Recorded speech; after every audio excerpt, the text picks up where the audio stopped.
Ni hao, how's it going guys? It's Nate here, and as many of you may recall, last month we briefly explored the new role of Chinese power armor in the Fallout franchise, and all of the downstream lore implications such a development carries. Well, shortly after that video, I was playing New Vegas for entirely unrelated purposes when I came across a unique weapon called the Gobi Campaign Scout Rifle in a certain locked case. The one-of-a-kind item boasts a unique desert camouflage and seems to be a reference to some sort of pre-war military campaign likely being waged by American forces in the Gobi Desert of China. What in the world?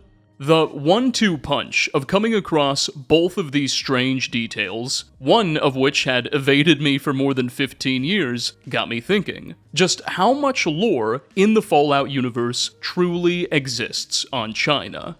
Thus, over the past month, I've spent a rather ungodly amount of time poring over the games and their files, including cut content and some unreleased cancelled Fallout projects, gathering every reference I could find to the old People's Republic in an effort to paint the clearest picture yet of America's adversary and its position in the days before, and shortly after, the bombs fell.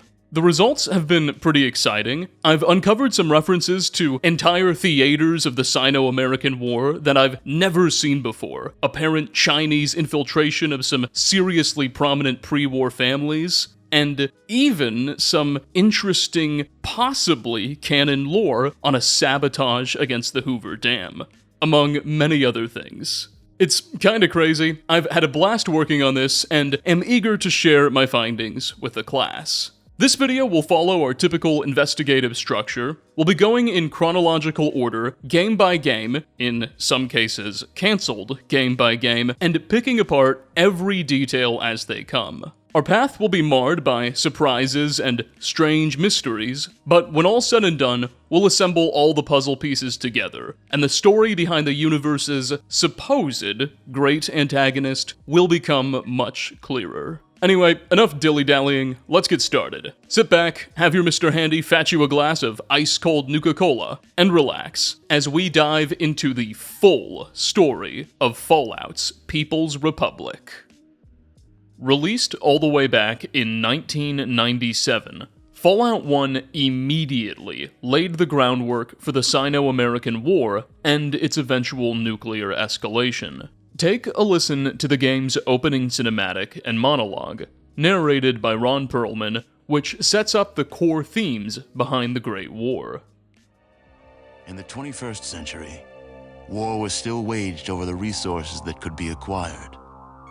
Only this time, the spoils of war were also its weapons: petroleum and uranium. For these resources, China would invade Alaska, the US would annex Canada, and the European Commonwealth would dissolve into quarreling, bickering nation-states, bent on controlling the last remaining resources on Earth.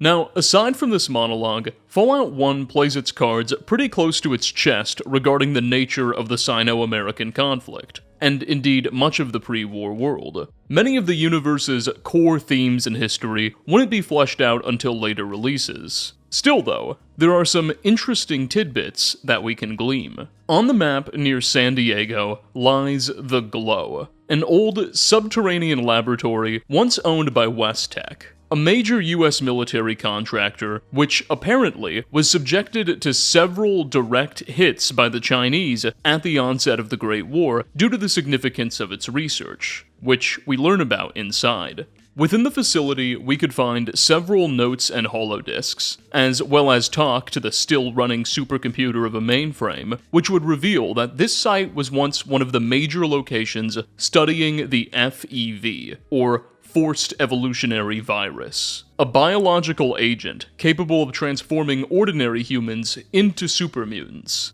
The government had hoped that the FEV could be modified to create more obedient super soldiers, but the Great War interrupted that progress. Anyway, here we could acquire a holodisk simply titled FEV Research from the mainframe, which contained a very short timeline for the development of the forced evolutionary virus, which references China. It's pretty short, so I'll just read the whole thing. 2073, as China became increasingly aggressive with their use of biological weapons, the United States felt that a countermeasure was needed. The Pan-Immunity Viron Project, PVP, was officially formed on September 15th, 2073.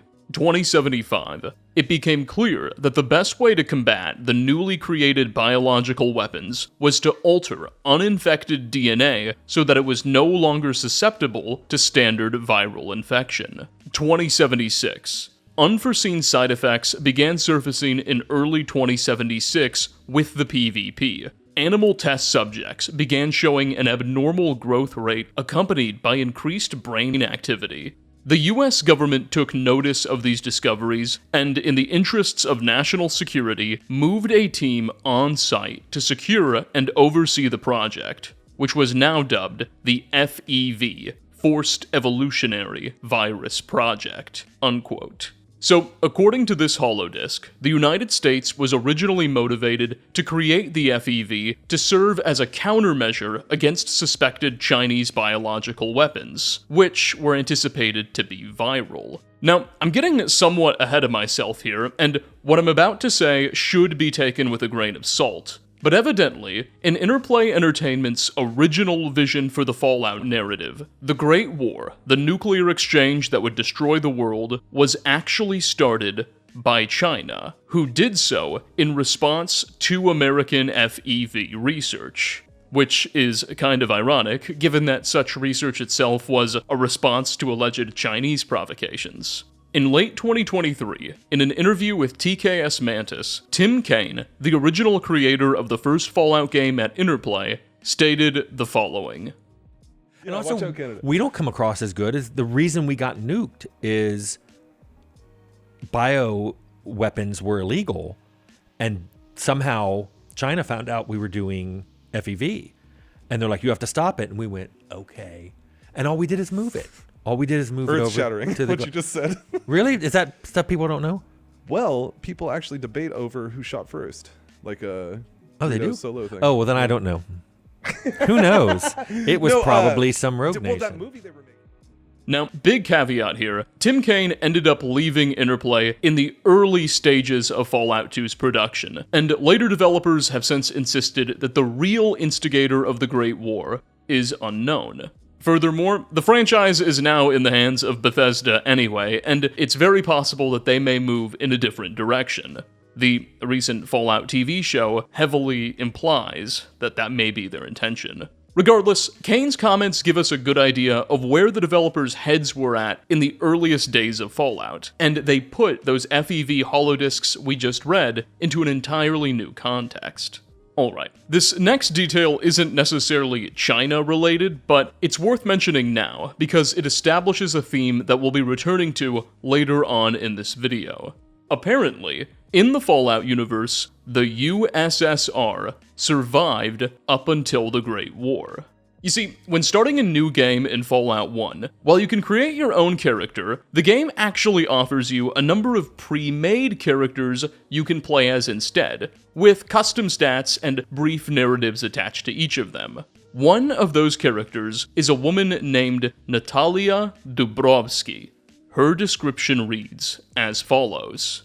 Natalia is the grandchild of a Russian diplomat who worked at the Soviet consulate in Los Angeles. She is a talented acrobat with excellent coordination and reflexes. She is extremely intelligent and resourceful. Her only difficulty as a young child was understanding personal property laws.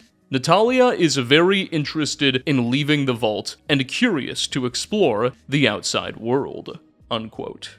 This pre-made character bio represents the first indication in the Fallout franchise that the Soviet Union survived up until the bombs fell in 2077. What implications this may have on the Sino-American War aren't yet obvious, though. It seems that America and the Union must have been at peace given the US's willingness to entertain a consulate in LA and grant protection to Soviet diplomats, but beyond that, there's little we know about this second communist superpower.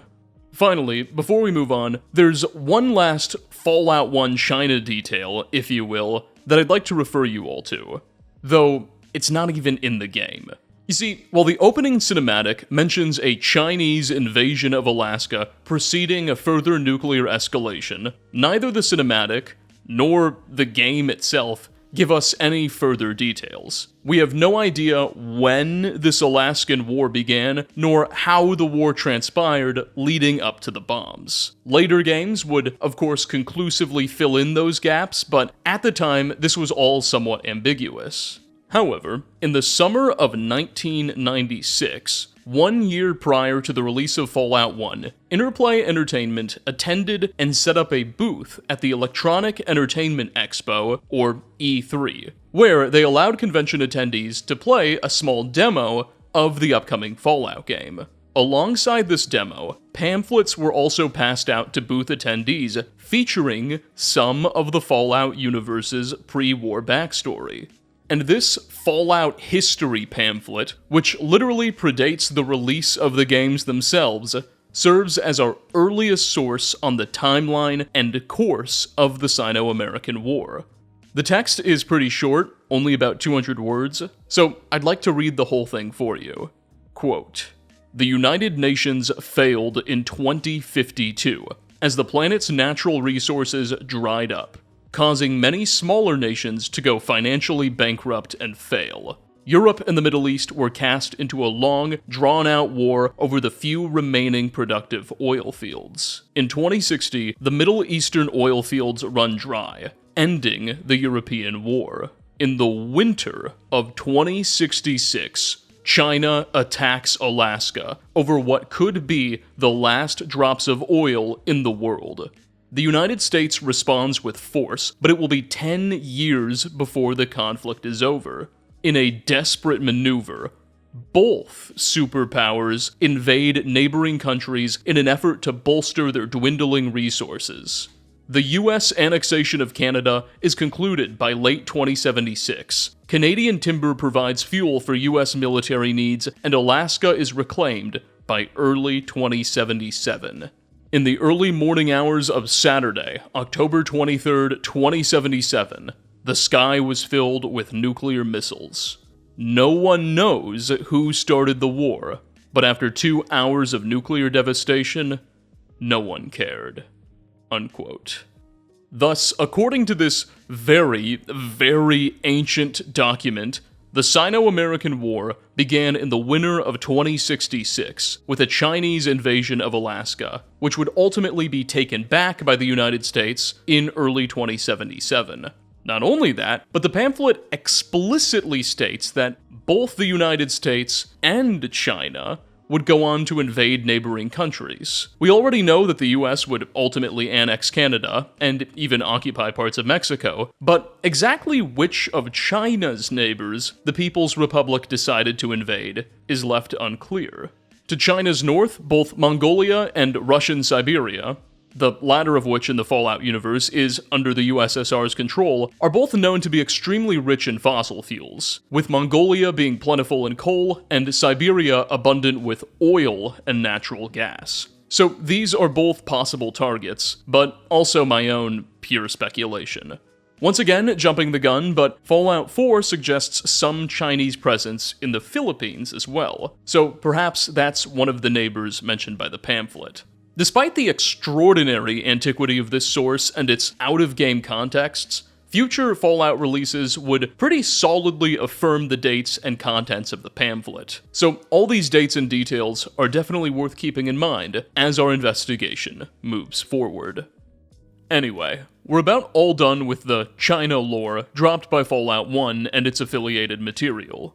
Thankfully, The sequel, Fallout 2, released 1 year later in 1998, and it was much more willing to dive into the nitty-gritty of the Sino-American War, and even gave us our first look at some Chinese remnants.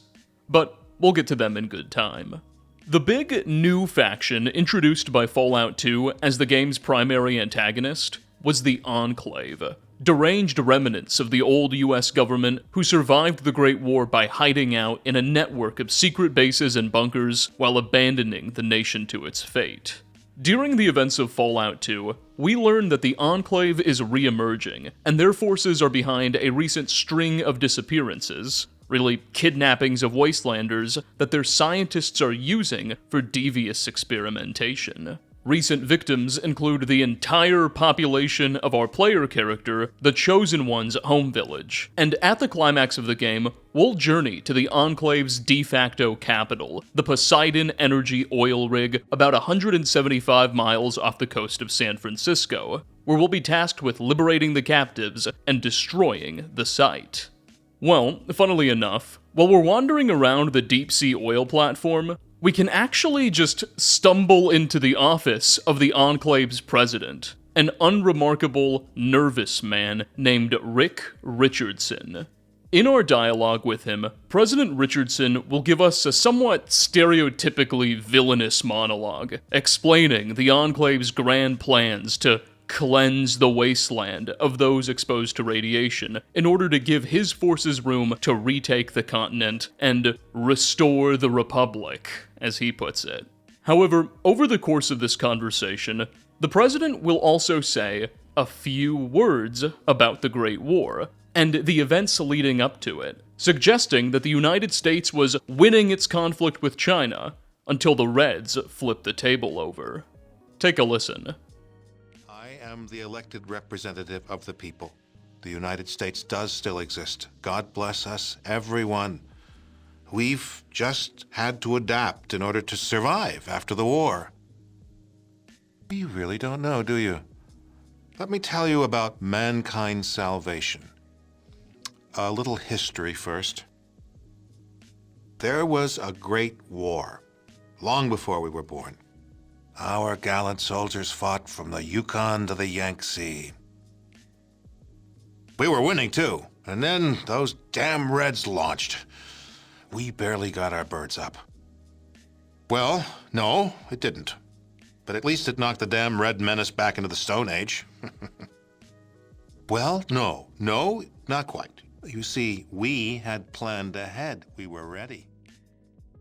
Okay, this is a short quote, but there's a bit to unpack. For one, Richardson's phrasing of "from the Yukon to the Yangtze" seems to be our first direct, in-game suggestion of an American invasion of the Chinese mainland shortly before the bombs fell. Previously, the Fallout 1 marketing pamphlet suggested this, but now we're finally hearing about it from the games themselves. The Yangtze, or Yangtze, as some people have told me it's pronounced, frankly, I don't know the difference, I can't even pronounce English words, man, is the longest river in China, and many of the country's largest cities are located on its banks, including Shanghai, Nanjing, Wuhan, and many others. Richardson's dialogue makes it unclear whether the United States simply fought its way from the north all the way to the river, which would frankly be such an insane feat that it would challenge credulity, or, if more likely, the United States was trying to secure parts of the river from the ocean itself, perhaps trying to split China in half by taking over its principal waterway in the cities of Shanghai and Nanjing. A similar strategy was also famously employed by the Federal Army during the American Civil War with the Mississippi River. Finally, Richardson insists that it was China who shot first, seemingly out of hopelessness for their own situation, and America knocked them back into the Stone Age for it. Now, it's worth emphasizing that Richardson may be something of an unreliable narrator. In this context, he has an incentive to represent, or misrepresent, the United States in the best light possible. Still though, being the successor to the pre-war presidents of the United States, he likely has access to more documents and information, classified and not, about the Sino-American War than literally any other character we've met in the Fallout franchise. And his recollection of events is relatively consistent with the information we've read up until now. It all adds up with the old Fallout 1 marketing pamphlet and Tim Kane's own ideas for who started the Great War, even if Richardson is downplaying America's own role in provoking the Reds with the FEV. Whatever the case, we've chit-chatted enough with the Commander-in-Chief, so let's get away from this oil rig and head back to the coast.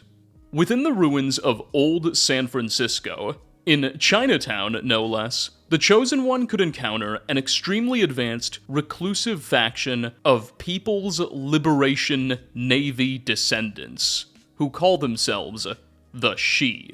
As dialogue with their members, and just normal residents of San Francisco would reveal, evidently, in October of 2077, a Chinese submarine known as the Shi Huangti, named after China's legendary first emperor and founder of the Qin dynasty, Shi Huangdi, was stationed off the coast of California.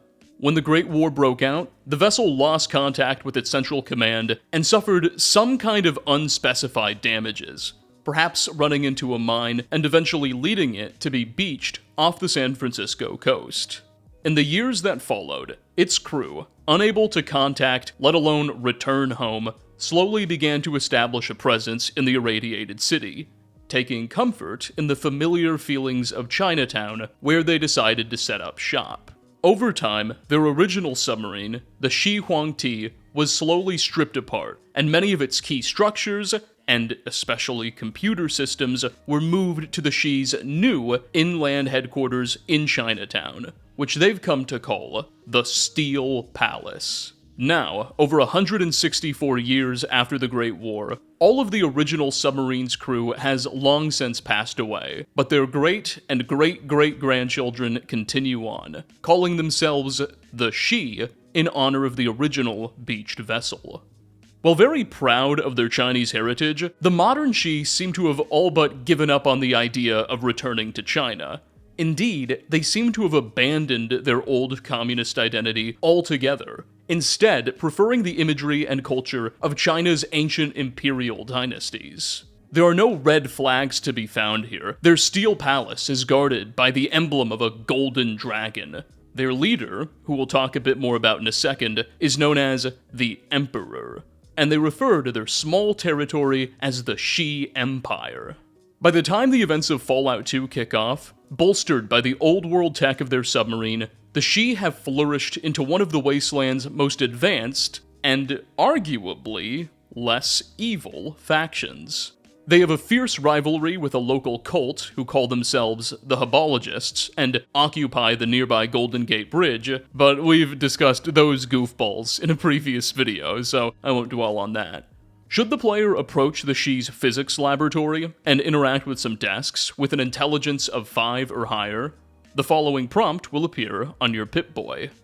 After wading through the introduction and the mathematics, you discover that the Shi are learning to develop nuclear power again, rebuilding the space travel theories of the ancients, and they mock the Habologists while doing so, and harnessing the energy of the sun, wind, and sea.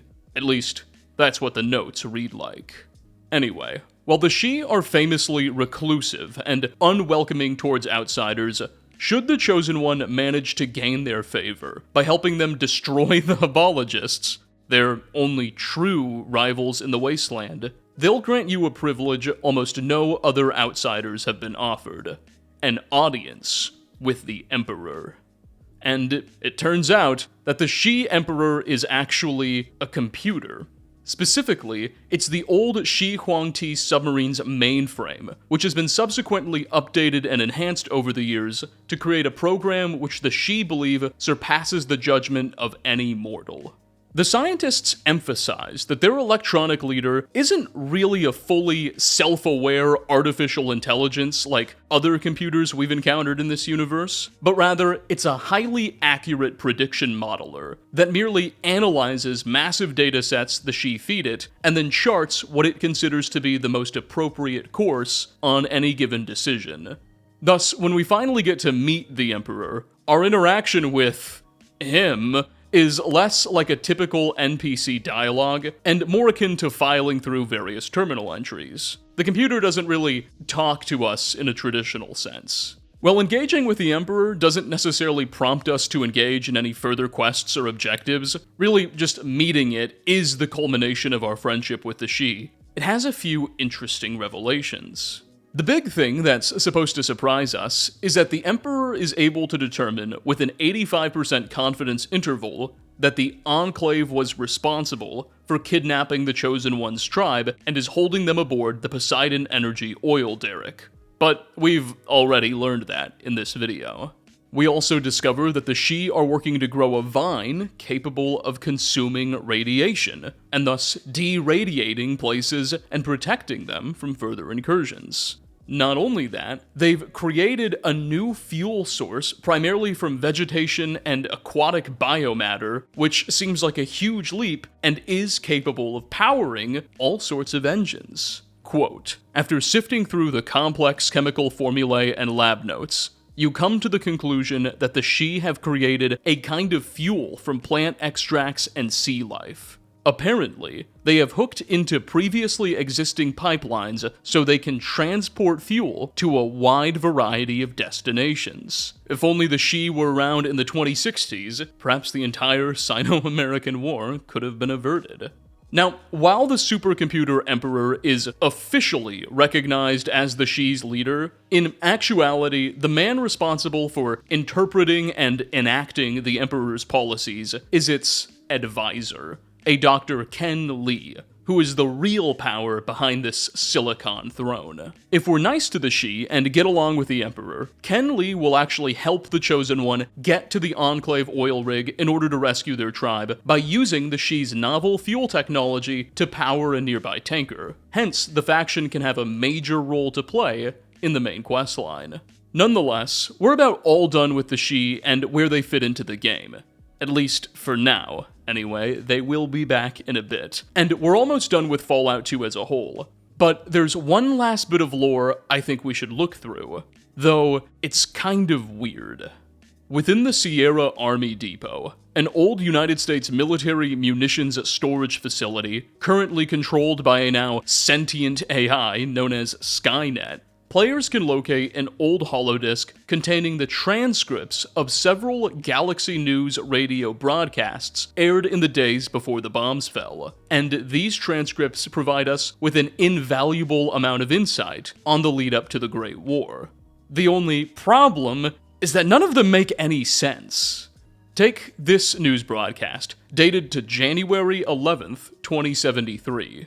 Quote, "Today's top story on GNN. In a financial coup, the United States managed to be the first to tap into the world's last remaining supply of oil. Until recently, this reserve of oil was thought to be unattainable due to the deposit being located thousands of feet beneath the surface of the Pacific Ocean. With the world's supply of oil nearing depletion, a race to be the first to create a method to extract this deposit ensued. We at GNN are proud to announce that the US is the first to do so and thus claim the oil as property of the United States. Way to go, US. China cries foul as news of the success circulates around the globe. According to President Qin of China, their drilling platform project was scheduled for completion months before the US project. However, the Chinese platform had a string of unfortunate accidents, delaying their project significantly. President Qin is also quoted in saying that he has definitive proof that the US was behind the sabotage of their oil platform, and formally requests that an international panel be appointed to investigate." Unquote.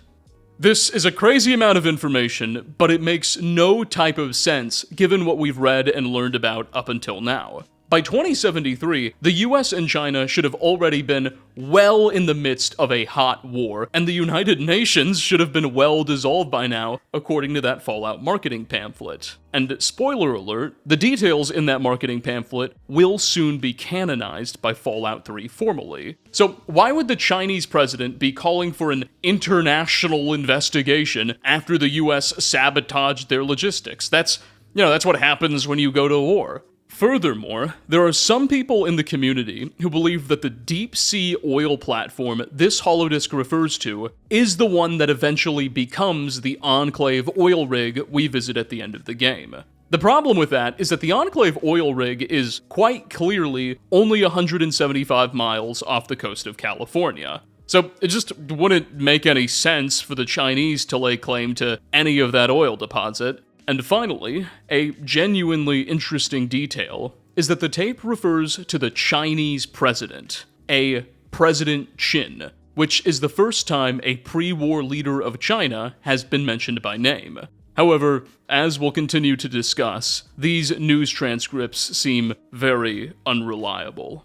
Another transcript on this disc, dated to October 10th, 2077, just 18 days before the bombs fell, reads, "War. A state of war is declared as China invades the United States by way of Alaska. Protests by the US fall on deaf ears as the UN Council chooses to ignore this blatant act of aggression. The President of the United States is calling on you to help defend your country against those that would do her harm.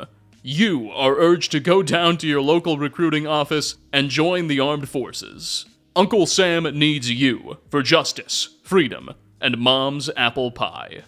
Once again, this is all entirely incompatible with what we've heard so far. The Chinese invasion of Alaska begins in 2066, more than a decade prior. Very confusing. Finally, the last transcript, dated to October 22nd, 2077, a week before the bombs, goes as follows. "Thanks to the brave souls of the armed forces and our newly developed power-armored combat suits, US forces have pushed back the Chinese invaders. Crippled by lack of fuel, US forces have pushed the invaders back to their home capital of Beijing." Unquote. Huh? Do you mean to tell me in the matter of 12 days, the Chinese invaded Alaska, and the US was able to push them back to Beijing? This is all just insanely goofy, and again, virtually everything in this holodisk has been contradicted not only by pamphlets, but by later lore. Thus, the general consensus in the community is that this GNN transcript series from the Sierra Army Depot is a sort of non-canon fluke by Interplay, written by someone on the team who forgot to read the design documents. And later comments by the developers have somewhat confirmed this. In July of 2002, a fan asked writer Chris Avalon about an unrelated lore inconsistency involving the Broken Hills bunker in Fallout 1. Avalon suggested that the user ignore the inconsistency and brought up this holotape as an example of something that should be dropped from the universe's continuity. Quote, "Because it was Broken Hills, it's best you simply ignore everything that happened there. There are no talking plants, no old ghouls' homes, no treasure hunter, no ghoul getting run over, no scorpion intelligence experiments, etc., etc. Same with some aspects of the Sierra Army Depot. The news holodisk, Skynet's name, etc., etc." Unquote. So clearly, not even the writers themselves are happy with these GNN broadcasts. So I think we should take their advice and just ignore them for the time being. Although, later on in this video, we will see a couple of themes described by these documents, particularly related to alleged American sabotage of a Chinese oil drilling platform, reappear and be canonized, though in quite a different context. Regardless, we've explored just about all of the China lore there is to find in Fallout 2. However, as fans of the channel can already probably anticipate, before we're ready to move on to Fallout 3 lore, there are some extra bits of Fallout material which warrant a look. The Fallout Bible is a collection of documents, timelines, and Q&As, organized primarily by Fallout 2 writer Chris Avellone shortly after the game's release in early 2000 through 2001. We've talked about this text a few times recently on the channel, it keeps coming up, but in case you're unfamiliar, the idea was to try and consolidate the universe's lore and address many community questions as well as in-game contradictions in preparation for future Fallout releases. Book 2 of the Fallout Bible features a rather lengthy section titled Timeline Repair, where Avellone lays out what he describes as a draft of the Fallout timeline. The timeline is quite massive, with dates ranging from the year 2051 all the way to 2242, and Avellone insists that this is, again, just a draft subject to change as the community identifies contradictions and inconsistencies within it. But I'd like to share all of the China-related bulletins on this document anyway, because I think they're pretty enlightening.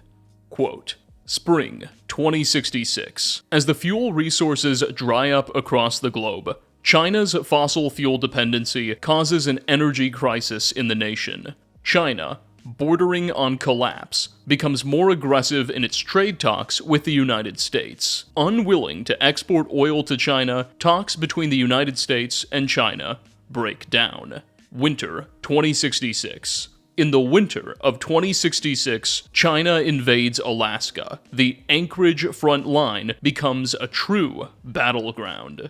2067. The first suit of power armor is deployed in Alaska. While lacking the full mobility of future versions, this power armor is incredibly effective against Chinese tanks and infantry. Its ability to carry heavy ordnance becomes key in various localized conflicts, and it has the power to destroy entire towns without endangering the wearer. China rushes to create its own versions, but they are many years behind the United States. September 2073. As China becomes increasingly aggressive with their use of biological weapons, the United States government felt that a countermeasure was needed. The Pan-Immunity Viron Project, PvP, is officially formed, and plans are made to begin experiments at the West Tech Research Facility in Southern California.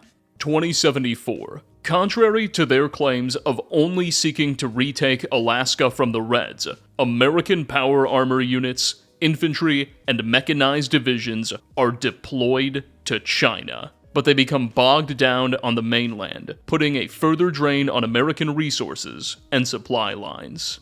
June 2076. Power armor prototype completed, resulting in the power armor players find in Fallout 1. This is the pinnacle of power armor technology before the Great War. Many of these units are sent to China, and they begin to carve a swath through the Chinese forces. The Chinese resources are strained to the breaking point, and the supply lines from the nations China has annexed begin to break down. January 2077. Alaska is reclaimed, and the Anchorage front line is again held by the Americans. Finally, October 2077. Bombs are launched. Who struck first is unknown, and it is not even known if the bombs came from China or America. Air raid sirens sound, but very few people go into the vaults, thinking this is a false alarm. Vaults are sealed. Unquote. So this Fallout Bible timeline both affirms the one given to us by the 1996 E3 pamphlet and expands upon it in some pretty major ways. Not only was China pushed out of Alaska in early 2077, but the US was actively invading China as early as 2074, and carving a swath through their forces. It seems that President Richardson's assessment that the US was winning may not have been entirely inaccurate. Now, I've stressed this before, but despite its name, the Fallout Bible is not scripture. Since Bethesda's acquisition of the IP in the mid-2000s, all non-game textual sources are subject to some serious skepticism. That said, Bethesda has made a habit of drawing upon the Bible and other technically non-canon textual interplay works in their own lore. And as we'll soon see, in this case, Bethesda does seem to have adopted Avalon's timeline, at least in relation to its presentation of the Sino-American War and the war's course, as the official story. Finally, later on in the 5th book of the Fallout Bible, Avalon includes a small Q&A he had with a user from Dublin, Ireland. One of the user's questions was, quote, "What happened to the rest of the world? Europe, China, Russia, etc.?" To which Avalon responded, "This is a long answer, and I don't have it all together yet. Maybe in a future update, but not anytime soon. I will say that there were some US military units stranded in China when the big one happened." Unquote. Thus, Avalon invites us to consider that just like how there are some Chinese remnants in the United States, mostly former naval and intelligence assets, the United States had men of its own behind the People's Republic's lines. And these weren't just spies or ship crews, but likely well-armored, well-supplied, and well-trained military divisions, whose post-war status remains ambiguous. Could these troops have eventually assimilated or at least thrown away their old missions, much like Fallout 2's She? Or perhaps they could have remained under the control of the Enclave and continued the fighting for quite some time. It's interesting to imagine that even after the Great War, the Sino-American conflict may have sputtered on for a few additional years, maybe even longer. Indeed, Fallout 76 will have much to say about such a suggestion, but we'll get there in good time. That's about all of the China lore mentioned by the Fallout Bible, but we're still not quite ready to move on to Fallout 3. After Fallout 2's release in late 1998, Interplay began developing its own Fallout 3, codenamed Project Van Buren. The game would have kept the series' isometric style, but used a new proprietary engine, set in 2253, about 14 years after the events of Fallout 2, and have taken place across Colorado, Utah, Nevada, and Arizona. Development progressed quickly. Interplay had a storyline, levels underway, and a clear direction, but mounting financial pressures forced the company to halt production. On December 8, 2003, Van Buren was officially cancelled. The following year, Interplay auctioned off the rights to make Fallout 3 to Bethesda Softworks.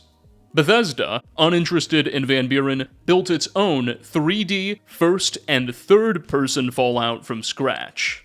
3 years later, in 2007, Bethesda purchased the entire Fallout IP outright, securing the future of Fallout as we understand it. Interestingly, after selling the rights to the franchise and with no hope of ever releasing their own version of Fallout 3, Interplay developers released Van Buren's design documents and even a playable tech demo, a parting gesture to fans curious about the game that may have been. And according to these design documents, the game would have explored details about a small, ultimately failed, covert Chinese operation which would have taken place before the bombs fell, portions of which may have later been canonized. You see, one of the major locations Van Buren was set to feature was the Hoover Dam, the same one which would later appear in New Vegas, and we'll touch on that one too in good time. According to Van Buren's 74-page Hoover Dam design document, which would have laid the narrative groundwork for the Hoover Dam's history in the Fallout universe and its intended role in the game, the dam apparently served a bigger role in the pre-war era than just generating hydroelectric power. Evidently, it would have housed a secret subsection dedicated to the creation of bizarre biological experiments, which attracted the attention of Chinese infiltrators. Now quoting from the design document, quote, "Sublevel 1C. This was a top-secret research laboratory in the pre-war days. Its main purpose was genetic experimentations for military exploitation, i.e., making horrible abominations to not only terrorize the enemy, but completely wreck ecosystems. The genetic mutations that would have been created were specifically designed to adapt to just about any ecology and take over. Remember that phrasing, we'll use it later, utterly wiping out anything else in its path. The reason why Hoover Dam was chosen was because there were several creatures in the area that seemed to be the results of genetic mutations. Certain areas of the Hoover Dam Lake seemed higher in radioactive isotopes than other areas, which might have been the reason for the mutations. However, no matter the reason, it was considered a good place to start and further the process with a secret lab. Unquote. So, apparently, before the bombs fell, the government recognized that there were several strange creatures roaming around the Hoover Dam Lake, which appeared to be the result of mutations spurred on by rads around the dam. This phenomenon allowed them to establish a secret laboratory. The document continues, quote, using similar technology that the Master from Fallout 1 eventually used for his twisted purposes, scientists made several specimens that grew to full size.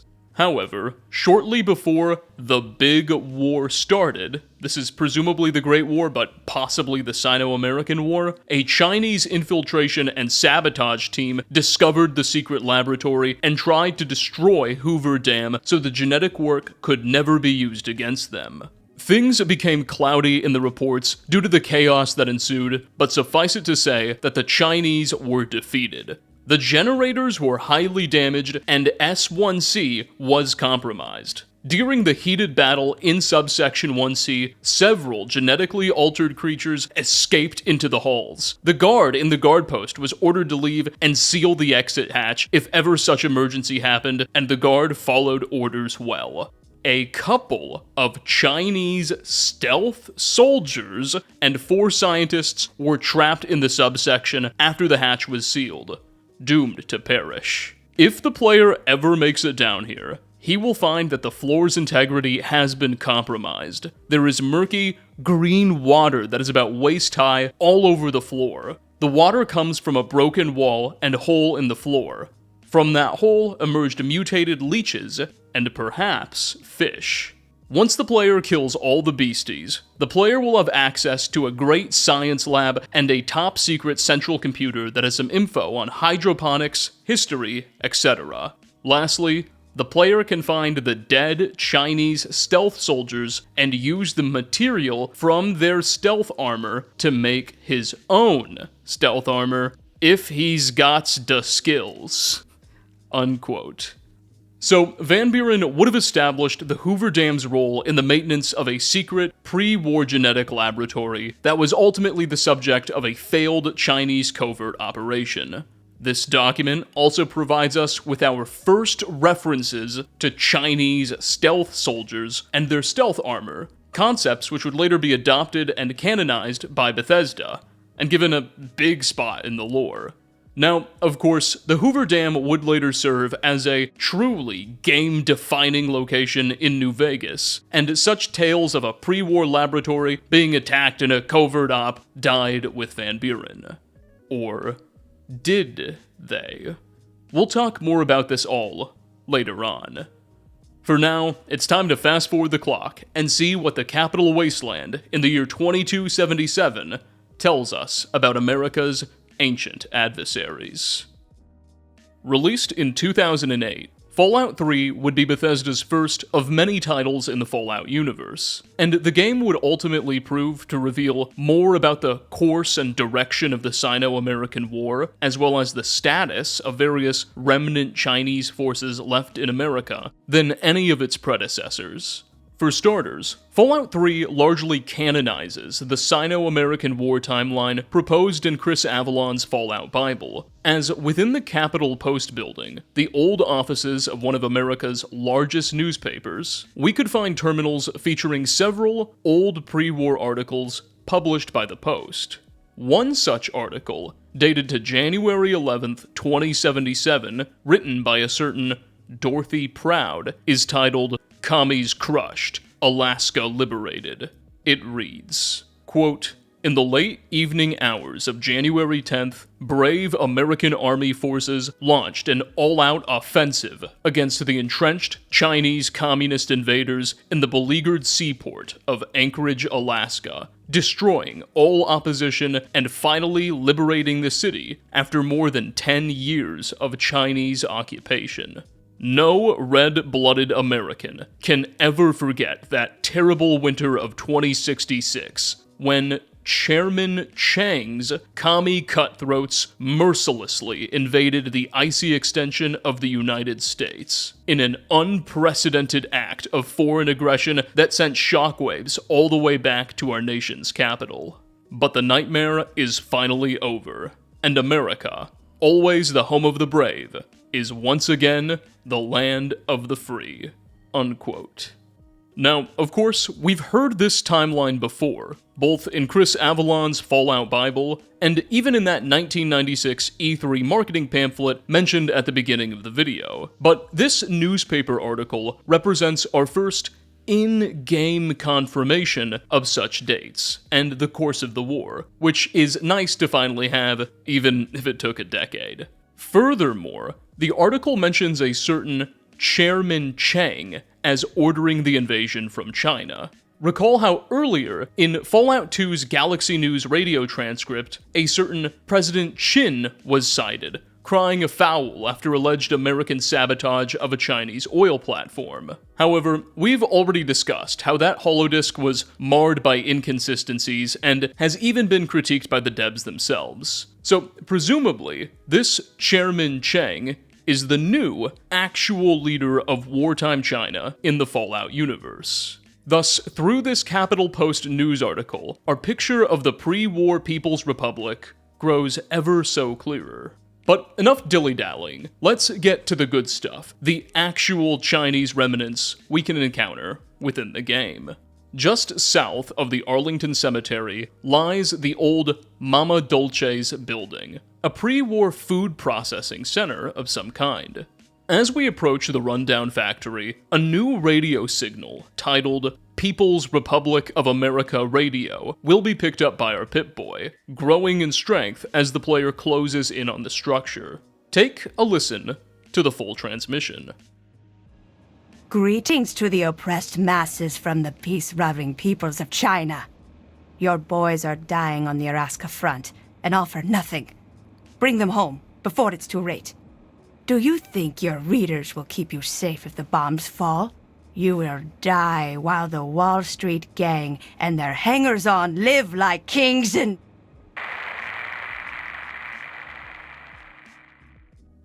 Alright. Clearly, something's up with this food processing center, and inside, we'll get a look at what. The area is crawling with extremely hostile, ghoulified Chinese remnants, who will be armed with Chinese weaponry and draped in Chinese military fatigues. Here's what the Fallout 3 official game guide has to say about the location.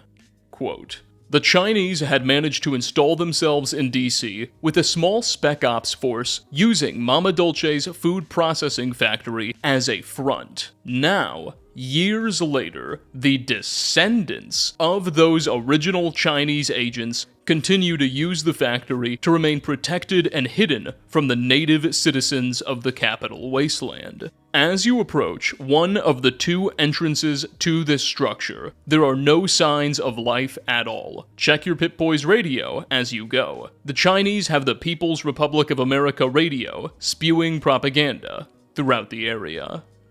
Unquote. Altogether, the Mama Dolce site consists of 3 sections, 2 large buildings and 1 outdoor courtyard/truck loading dock, each of which is separated by its own loading screen and very well defended.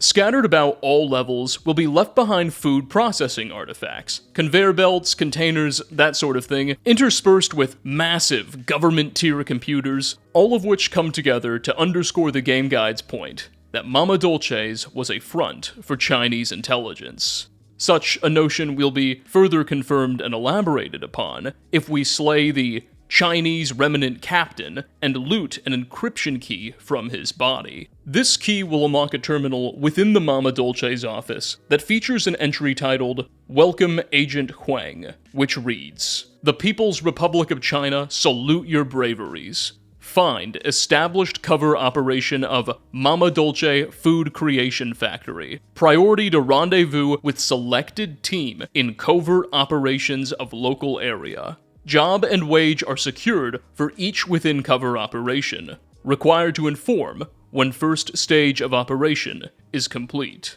Hilariously, further entries on this terminal do suggest that Mama Dolce's was doing some actual food processing, at least enough to cover for their operation, but cutting significant corners. Some entries allude to printer ink being used as food dye and similar shenanigans, though by 2077, actual American companies were engaging in similar unsafe practices, so this is hardly surprising, or even alarming by pre-war standards. Whatever the case, the terminal seems to imply that this Agent Huang and his detachment of remnants haven't received any contact from Beijing since the pre-war era, given that the terminal alludes to a sort of business-as-usual climate. Have these poor soldiers been stubbornly holding their position 2 centuries after it all stopped mattering? The game guide refers to this Chinese force as the descendants of the original Special Operations Team, but they're all ghoulified. My suspicion is that that's an oversight. These are the original Chinese soldiers themselves. One final note before we leave this site. The remnant forces here will yell to each other and at the player in Chinese when we engage in combat. But if you have subtitles enabled, what they're saying will be translated into English. Among their various shouts, one line of dialogue that the soldiers may say is "Long live Chairman Chang."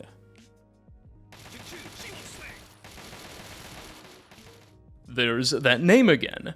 I find this phrase shouted by the troops here to be especially noteworthy because it further implies that the remnants here have not acknowledged any new central Chinese authority. You know, if China, like the US, had its own enclave-like government that persisted beyond the apocalypse, it would seem that at least their remnants in DC aren't aware of such a development, still swearing loyalty to a chairman who's likely been gone for more than 200 years.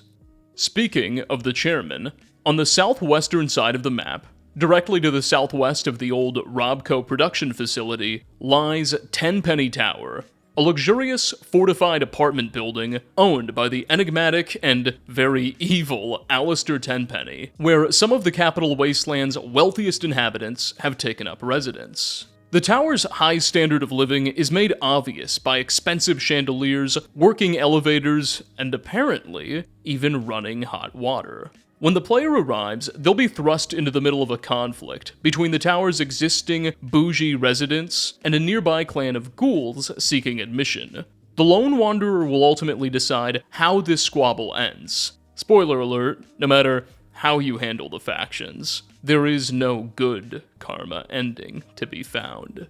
Anyway, one of Tenpenny Tower's more prominent and prejudiced residents is a certain Irving Chang, who refers to himself and everyone around him as Comrade. Mr. Chang doesn't have a tremendous amount of dialogue. He just calls us comrade and refers to the importance of our role in the community, while at the same time encouraging the lone wanderer to find a way to get rid of the local ghouls. The Fallout 3 official game guide's entry on the character, however, provides us with some very fun context.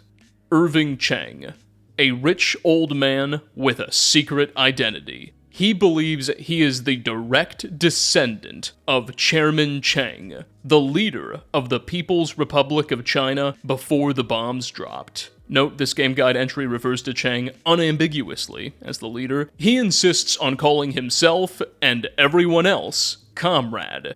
He is embarrassed by his real first name, Irving, because it doesn't reflect his imagined heritage, unquote. Interestingly, Mr. Chang's apartment in Tenpenny Tower, while luxurious, is quite unremarkable, save for his unlocked terminal, which contains a single entry titled Rebuilding Proposal, which reads, "We excel at destroying the old world, and we excel at building a new one. Chairman Chang." 200 years ago, Chairman Chang led his armies to defeat the decadent rulers of this land. Now, his humble descendant, Comrade Chang, shall lead its noble people to rebuild a brighter land in its place. By uniting to work together, we can eradicate the twin dangers of lawlessness and disease. With unified soldiers, we can cleanse the land of beasts and highwaymen. With organized farmers, we can overcome starvation and poverty. When competing villages are destroyed, all must unite under the glorious leadership of Comrade Chang and the 10-penny commune. Unquote. Indeed, Irving Chang seems to harbor delusions of transforming the bourgeois 10-penny tower into the center of a new communist revolution, led by him. An irony that he certainly isn't aware of. Moving on from the wasteland's most luxurious settlement, on the western edges of the map, just north of Vault 81, lies Broadcast Tower KT-8. A small pre-war radio tower currently occupied by a tribe of super mutants. Upon clearing out the creatures, we can reset the tower's circuit breaker, after which a new transmission will become available on our Pip-Boy, called Signal Sierra Romeo, which plays a small Morse code signal when turned on. Take a listen.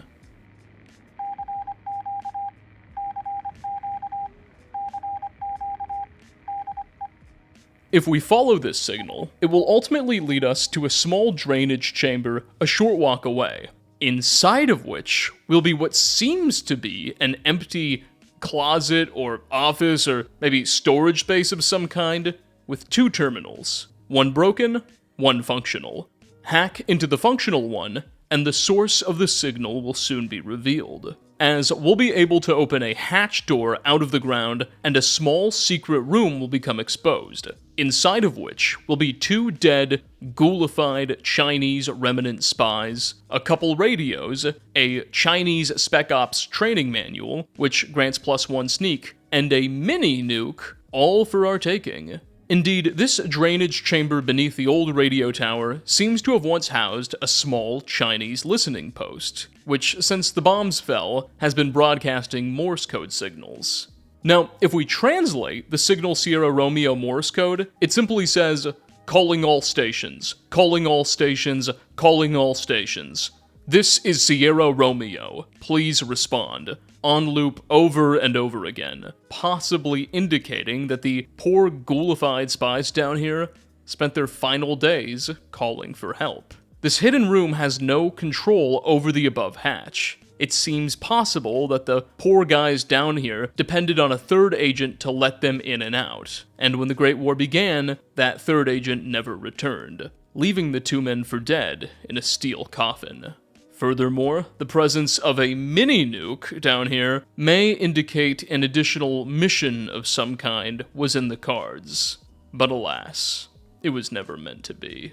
Speaking of Chinese spy positions, the Taft Tunnel is a small subterranean corridor linking the Jefferson Memorial with the Pentagon, or the Citadel, as the Brotherhood of Steel refer to their headquarters as. It's unclear what the tunnel's original purpose was. Perhaps it was built as an underground escape route for Pentagon staff, but during the quest, The Waters of Life, we the player will have to escort Dr. Madison Lee through the chambers, fleeing Enclave capture after the old US government took over the Project Purity site. Once Dr. Lee has been safely led to the Pentagon, she'll join the Brotherhood and become one of their top scientific minds. Anyway, while navigating our way through the Taft tunnels, within one room, which seems to have housed several electrical generators, hidden behind some ducts, the player can find a table with a Chinese pistol, Chinese military fatigues, and another Chinese Special Operations manual lying atop it, next to the skeletal remains of what I presume to have been a Chinese operative. The obvious suggestion here being that, in the pre-war era, the Taft tunnels had been infiltrated by communist agents. This is a likely target, given that the corridors run directly beneath the Pentagon, the headquarters of the United States Department of Defense, and also the place Liberty Prime was being stored. Alas, it seems the agent stationed here was just as blindsided by the bombs as the people above him.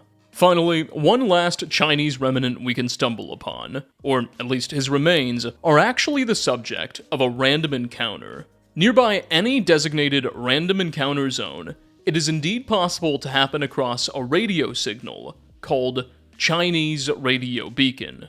When enabled, the signal simply repeats the word Mayday over and over and over again in Chinese, and it will lead us to the remains of a deceased, ghoulified Chinese commando with some Chinese equipment for looting. The Fallout 3 official game guide actually features an encyclopedia of just about every random encounter in the game, and this one is no exception. The guide actually refers to it as the downed Chinese pilot, and here's what it says. A cackling radio signal appears, and when you triangulate it, you reach the skeleton of a Chinese pilot and some great pre-war loot. I found this detail to be pretty interesting because it suggests that when the bombs came down, the Chinese had manned aerial assets over the US Capitol. They weren't just relying on missiles and ICBMs, they managed to contest American aerial supremacy as far as Washington, D.C. itself. Which is crazy, given that previously, it seemed as though the US was winning this war handedly. Evidently, the Chinese still had a few tricks up their sleeves.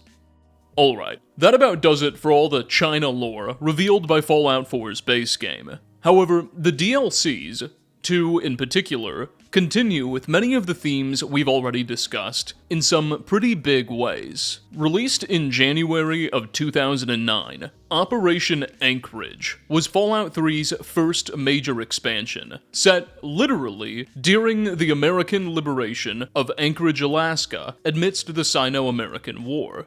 Well, sort of. You see, once installed, the player would pick up a Brotherhood of Steel outcast radio signal directing us to the test labs of a company called Virtual Strategic Solutions. Apparently, this company acted as a major US military contractor, producing all sorts of virtual reality simulations meant to train US personnel. Alas, these sims were only available to those logged into a Pip-Boy, which is where we come in.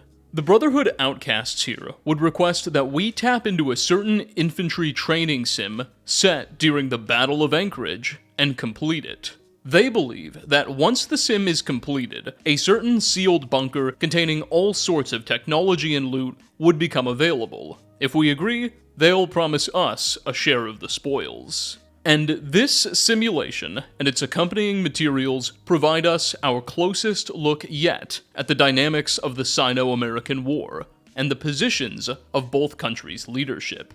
Here's how the Fallout 3 official game guide introduces us to the DLC. And indeed, this section of the guide alone provides some never-before-revealed details. Quote, with conditions deteriorating between the United States and China, a military presence in Alaska was established to prevent a possible invasion across the Bering Strait. With increasingly scarce oil reserves, a last deep-sea deposit below the Pacific Ocean was claimed by China before allegedly being sabotaged by American operatives. Strained relations spiraled downward into conflict as China marched on Alaska, and the Sino-American War of 2066 to 2077 erupted. Unquote. Alright, real quick, pause right here. This whole paragraph is pretty interesting because it's for the first time suggesting that the Chinese invasion of Alaska didn't come entirely out of the blue, and it was preceded by something of an American provocation. This was suggested by that non-canon GNN holotape. Indeed, we've always known that China's principal aim in their Alaskan campaign was to secure American oil reserves for themselves. But this puts that action into an entirely different perspective. The US is presented as a bit more culpable in the start of the war. There was a great resource shortage in the 2060s, most nations were desperate to secure any fossil fuels they could get their hands on, and China had claimed a certain deep-sea deposit for themselves, which they likely really needed. The US sabotaged that, and so the Chinese said, alright, fine, we still need oil, now we're going to try to take yours. A frankly huge revelation that just so happens to have been buried on page 43 of a Fallout game guide. Anyway, the text continues. Under the command of General Jing Wei, the Chinese army usurped control of Alaska's oil pipeline and reserves. In response, the Americans began what came to be called the Anchorage Reclamation Operation, 2067 to 2077. Under the leadership of General Constantine Chase, the U.S. Army battled fiercely to the front lines of the conflict before Chase began deploying specialized power armor units that began pushing the Chinese back. Future power armor suits were further refined as the conflict dragged on, and the Trans-Alaska Pipeline was reclaimed. A combination of inclement weather, constant American bombardment, and trench warfare, and U.S. power armor unit attacks sweeping through mainland China, the Chinese supply lines weakened and finally broke down completely by the beginning of 2077. The city of Anchorage was finally liberated, the Chinese eradicated, and the operation deemed a success. A commemorative memorial was erected in Washington, D.C. in honor of the soldiers who fought and perished for the greater American good." Unquote.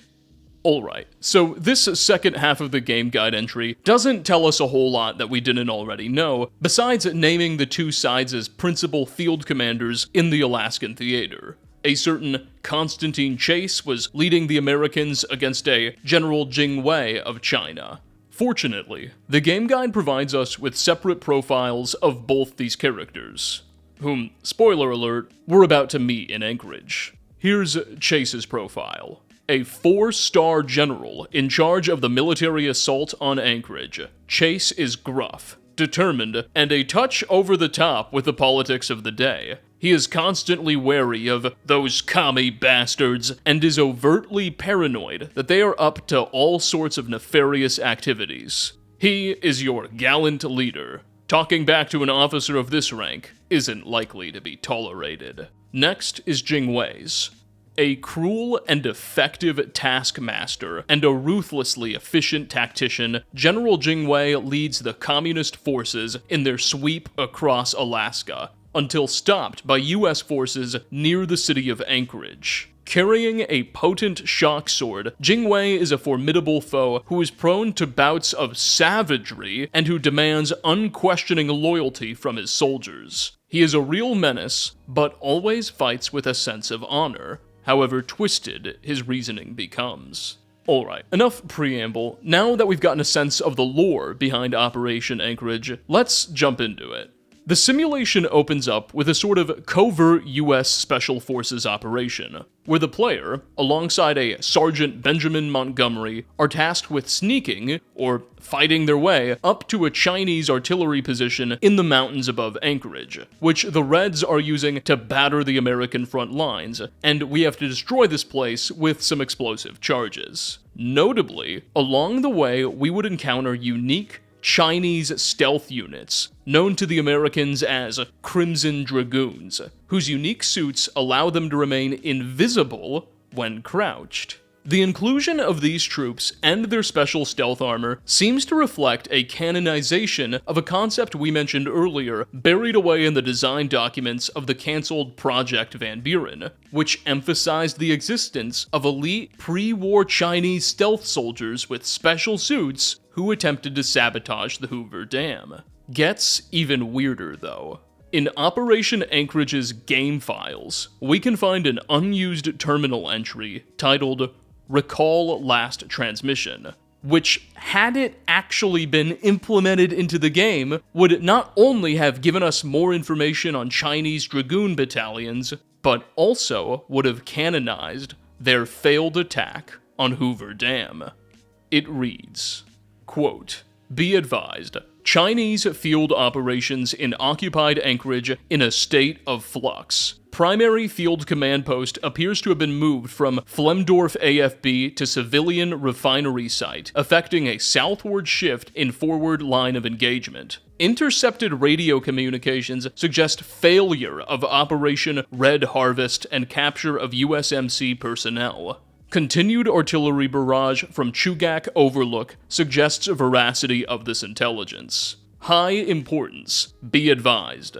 Eyewitness account of Dragoon units outfitted in previously unknown infantry armor. This armor appears to be a more recent prototype of the same HG stealth armor captured from enemy infiltrators at the Hoover Dam sabotage. Presence of Dragoon units suggests that General Jingwei may have relocated to Anchorage. Stand by for confirmation of report. Unquote.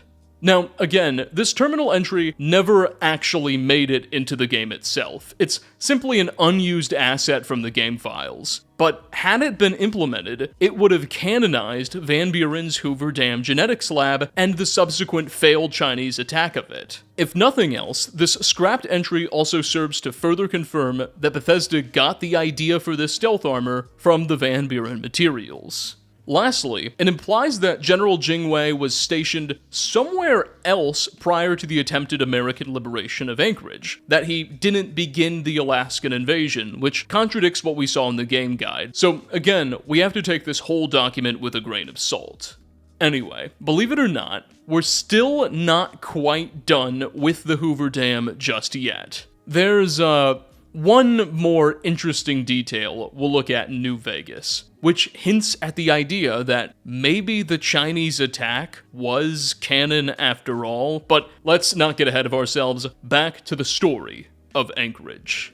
After the player and Sergeant Montgomery have successfully managed to destroy the Chinese artillery position in their own covert op, the second half of Operation Anchorage will see the player taken to the front lines of the trenches, where we'll meet General Constantine Chase in the virtual flesh. The American leader will congratulate us on our success and give us a new set of instructions.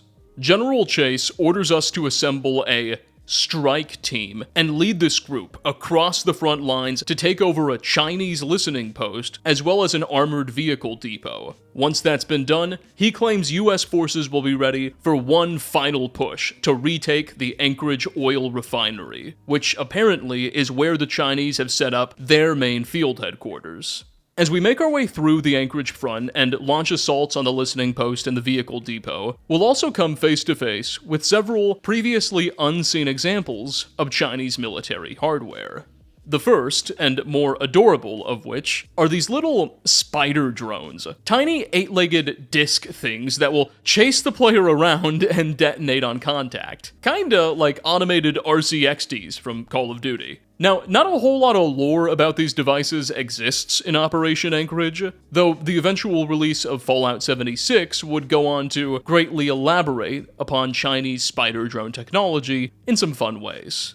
The other interesting Chinese innovation we get to encounter are these Chimera tanks. They're evidently retrofitted mining vehicles that the Chinese have somehow transformed into armored units superior to anything the American tank arsenal can throw against them. They attack with these unique laser cannons functioning as turrets and are serious health sponges, but otherwise pretty easy to defeat. Even small arms can destroy these puppies, given enough ammo is expended. Indeed, the vehicle depot we have to destroy is actually a Chimera depot. Here's how Lieutenant Thomas Morgan, who works in intelligence, describes the vehicles to us. Put simply, it's a co-opted mining rig that's been changed into an armored vehicle, bigger and tougher than any tank we have in our arsenal. The Chinese fitted the vehicle with multiple weapons, reinforced the armor, and outfitted them for long range. Well, I don't know about you, but if I was running across the main battlefield, I'd like a few less of those monstrosities shooting at me. Take out the depot, and they have nowhere to rearm and refuel their armor. Otherwise, they'll blast your team to bits.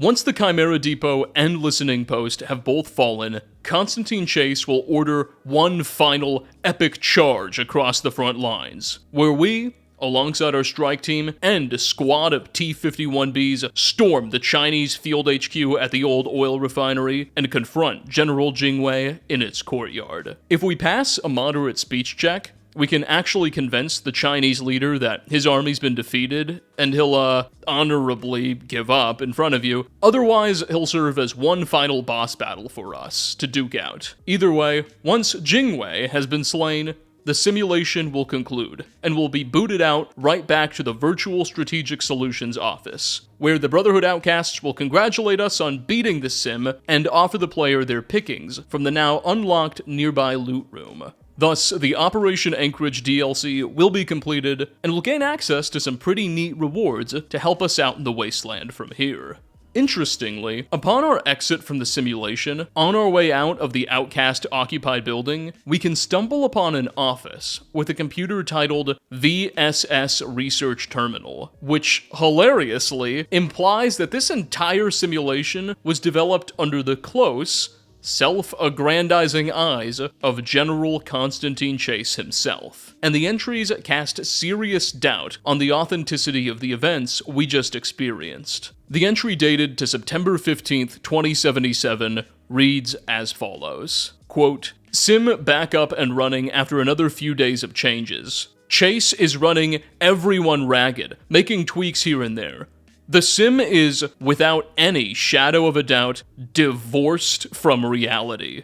I've never seen the classified military reports, but some of the stuff Chase has added to the sim, there's no way it happened like that. Version 73699 was scrapped after Chase decided his face didn't look just right. I realize progress reports aren't the place for this, but there are concerns that the man is losing it. No one confronts him because everyone is scared. After West Tech dropped off the grid, there were lots of rumors about the military commandeering private contractors, and no one wants to give Chase a reason to do that here. But really, what's the point of running the sim over and over and over? Any tactical data was mined months ago."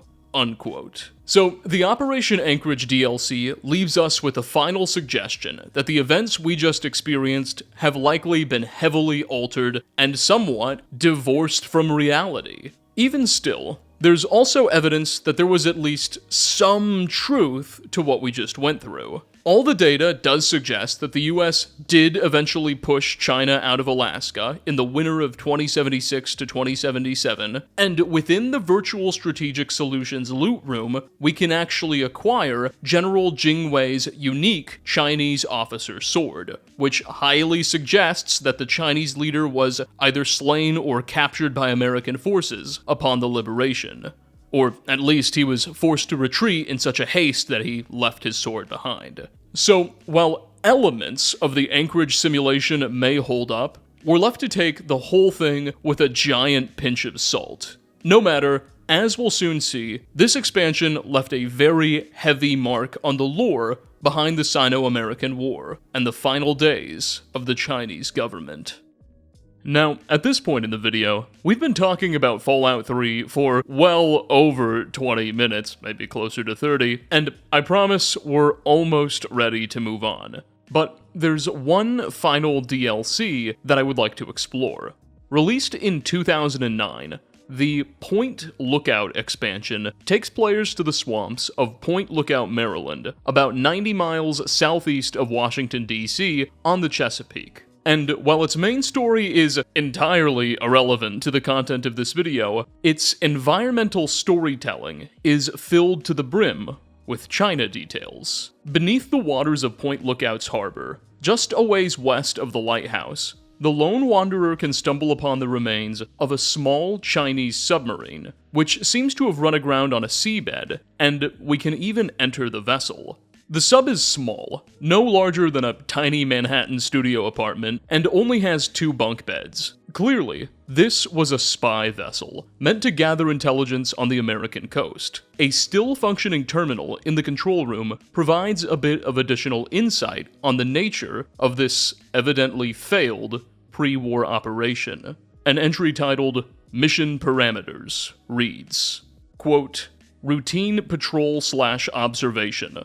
Vessel SSN-37-1A is ordered to patrol hostile waters between, and then this is just a list of coordinates. Variations from patrol are tolerated as required by evasive circumstances. Crew is under strict instructions not to engage enemy if detected. Self-destruct protocol must be initiated in event of imminent capture. Status updates are required at 6-hour intervals by one-way burstcom on orbital frequency K17 18V121. Unquote. Now, interestingly, when the coordinates mentioned in this entry are plotted on a real-world map, they outline a patrol route around the southern Chesapeake Bay, close enough to monitor shipping traffic to and from Washington, D.C., but never entering the Potomac or venturing much north of Point Lookout itself. The route also places the sub near Norfolk Naval Base, the largest naval base in the world, at least in our timeline, making it clear that the Chinese spy vessel would have been monitoring one of America's most strategically vital regions. Moving far from the coastline, on the northern edges of the Point Lookout map lies Turtle Dove Detention Camp, a grim pre-war facility operated by old US Marines. This camp was used to detain suspected Chinese intelligence agents and even sympathizers.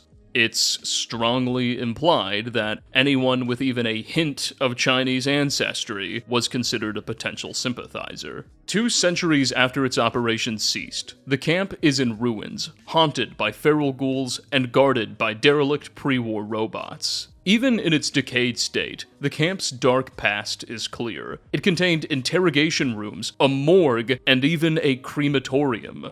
That any of these installations were even necessary is a chilling underscore of what was going on here. Scattered throughout the camp's administrative buildings are terminal entries and holotapes that shed some light not only on the state of Turtle Dove Detention Center, but on that sunken submarine we just mentioned. Some of these records reveal that the SSN-371A had been outfitted with advanced stealth technology, and thus when the sub ran aground, the US sought to recover it for study, while China became desperate to prevent its technology from falling into American hands.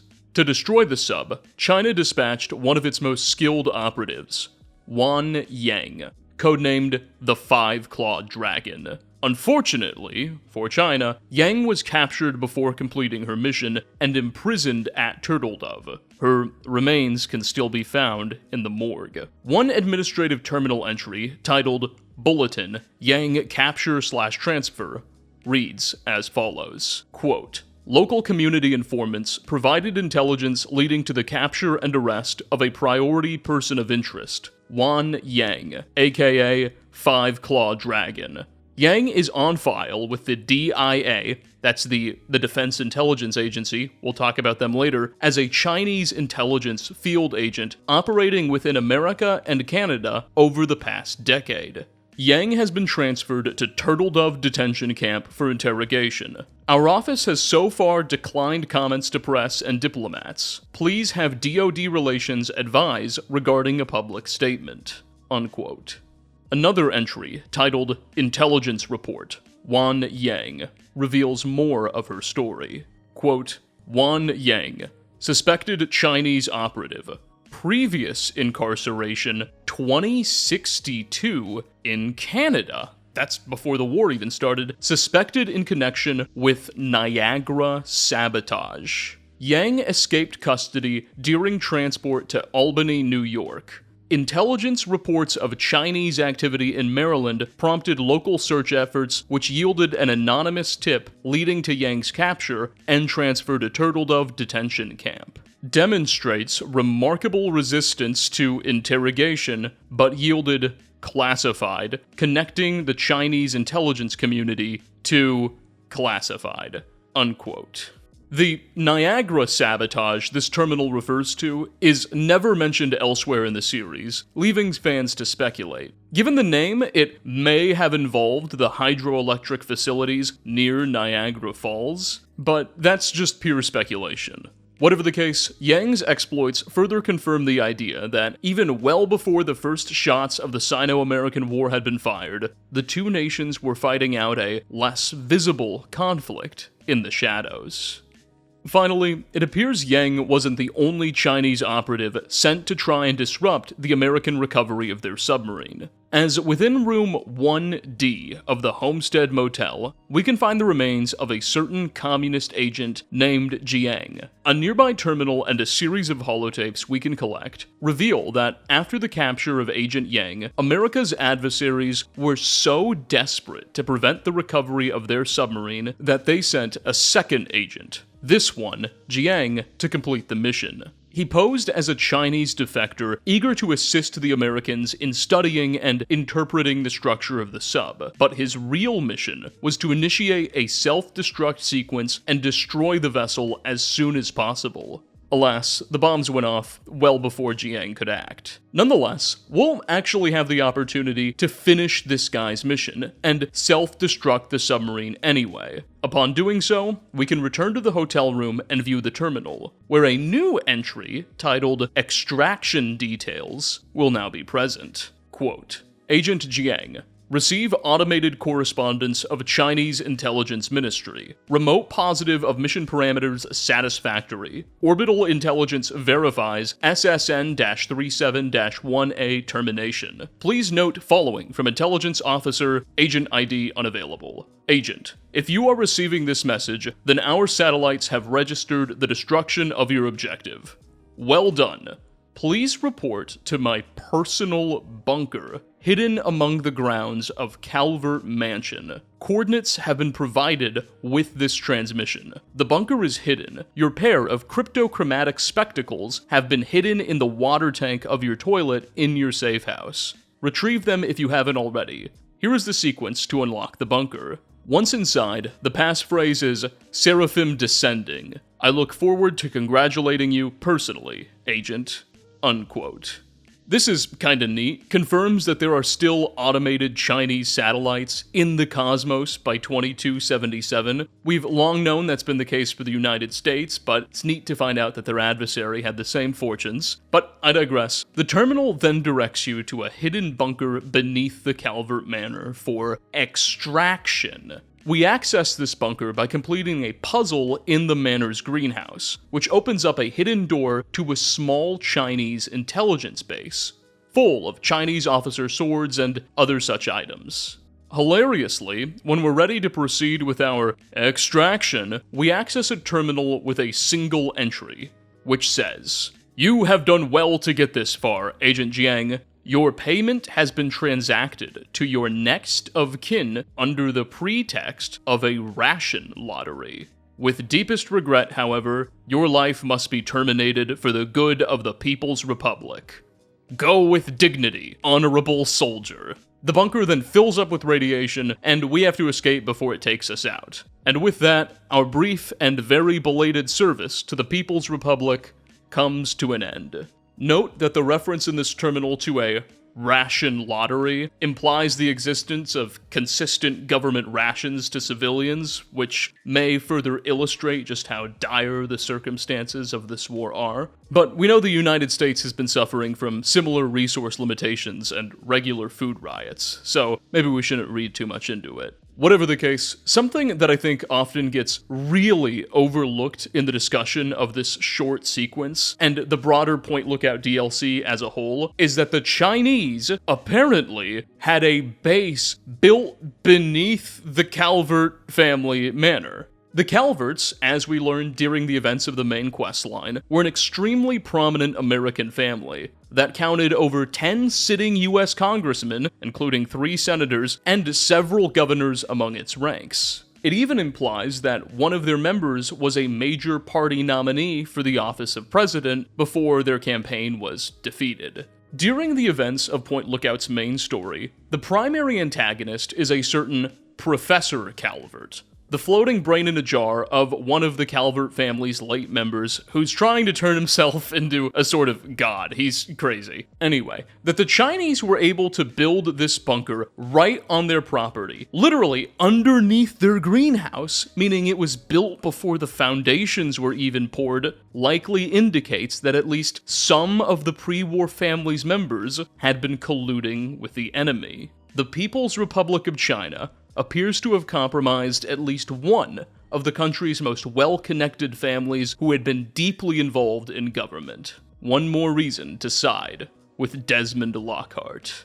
Alright, I know I said Point Lookout was the last major Fallout 3 DLC we'd be looking at, but, I lied. There's one last DLC with a single detail worth assessing. I forgot one, okay? Released in 2009, Broken Steel was Fallout 3's third expansion, which uniquely largely served to continue the game's main storyline, and we jump back in the saddle with the Brotherhood of Steel and help them hunt down what remained of the Enclave in and around the Capital Wasteland. Well, during the DLC storyline, we would learn that the Enclave had set up a pretty major new base of operations at the old Adams Air Force Base just outside of DC proper. To get there, we would have to navigate through an ancient presidential metro line. And while doing this, we would hear various pre-war announcements on the rail system's intercom. One such announcement would say the following. The Senate luncheon with Chinese Ambassador Zhu Ling, scheduled for October 31st at noon, has been indefinitely postponed. Huh? Senate luncheon with the Chinese ambassador? That's certainly interesting. Generally, industrialized nations in such hot wars with each other don't maintain ambassadorships. My best reading of this is that in the lead up to the bombs, China must have sent an ambassador to the United States for negotiations, a gesture that perhaps was reciprocated.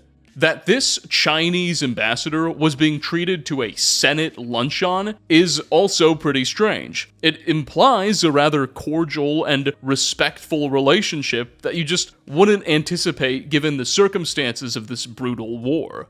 You know, if this guy representing Chinese forces is just getting lunch with the United States Senate casually, well, that suggests negotiations are going pretty well. You know, if the White House is authorizing something of this nature, things are moving smoothly.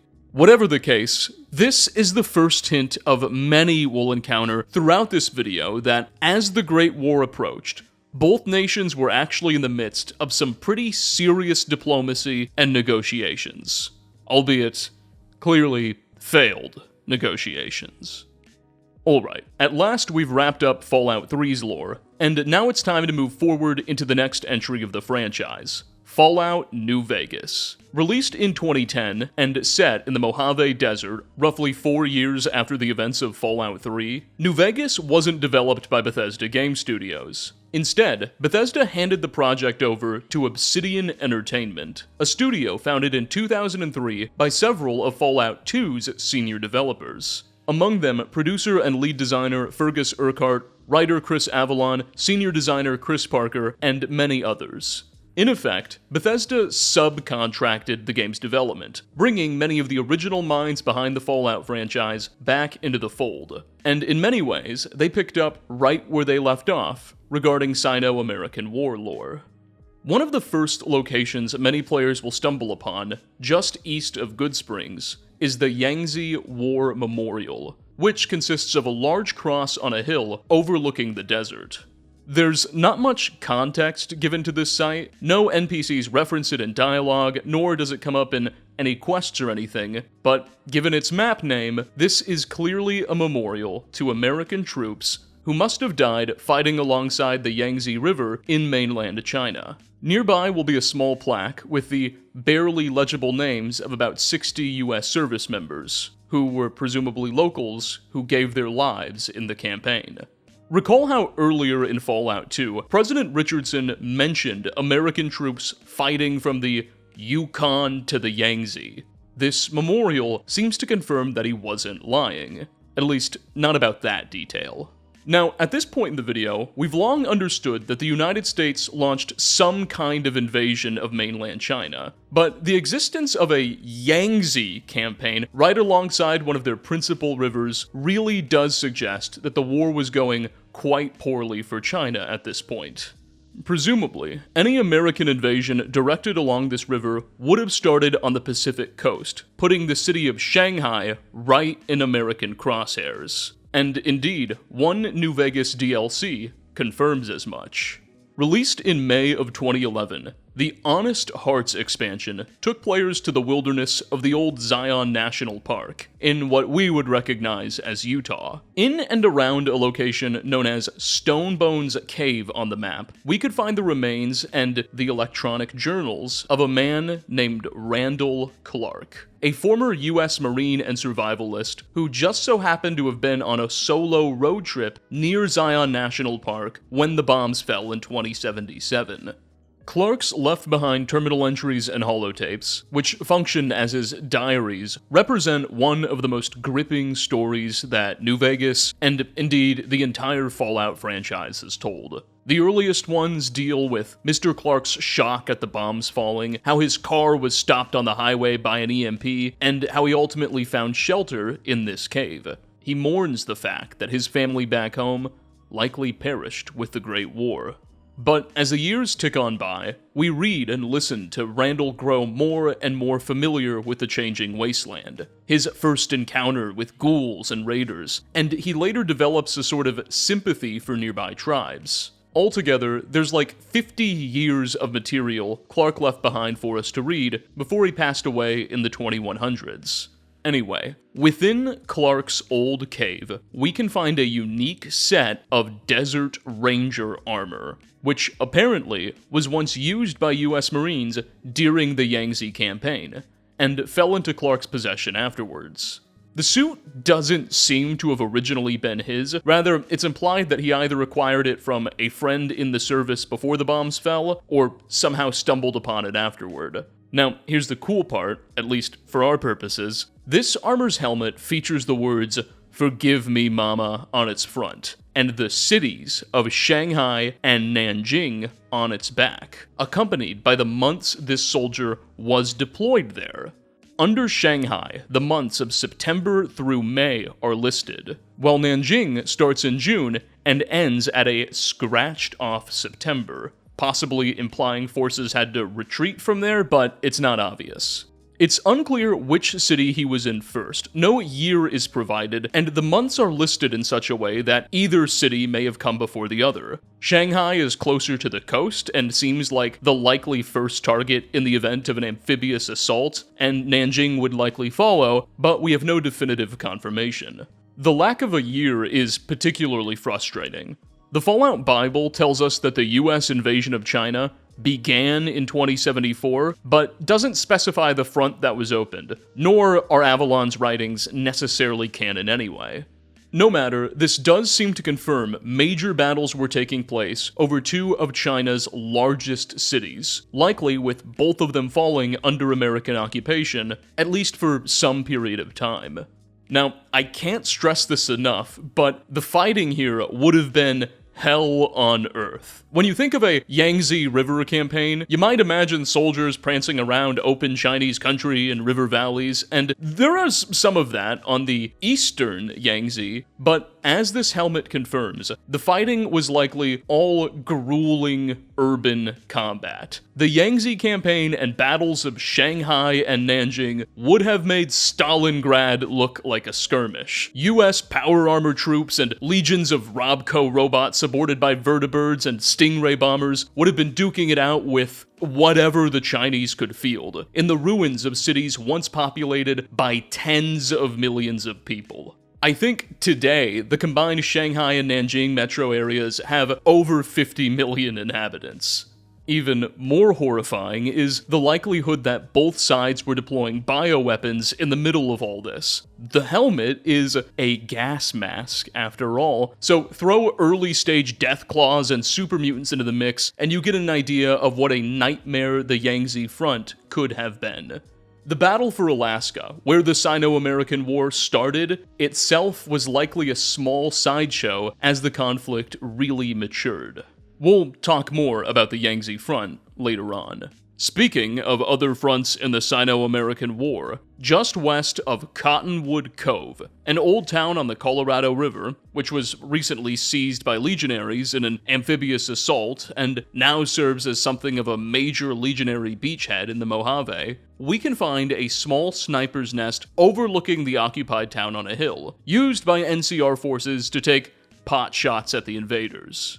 Well, within a very hard, locked case at this sniper's nest is a unique sniper rifle called the Gobi Campaign Scout Rifle, which boasts a totally unique custom desert camouflage texture, and does quite a bit more damage than a traditional rifle, with an increased fire rate and improved durability.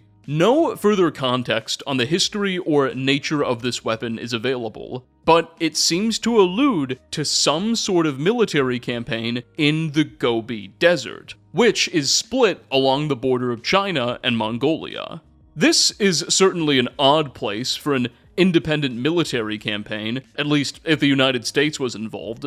The Gobi Desert is not accessible independently by sea, making supply lines inconceivable unless we assume American forces pushed their way down from Manchuria or had some sort of logistical/military support from the Soviets, which, as we'll discuss later, seems very unlikely.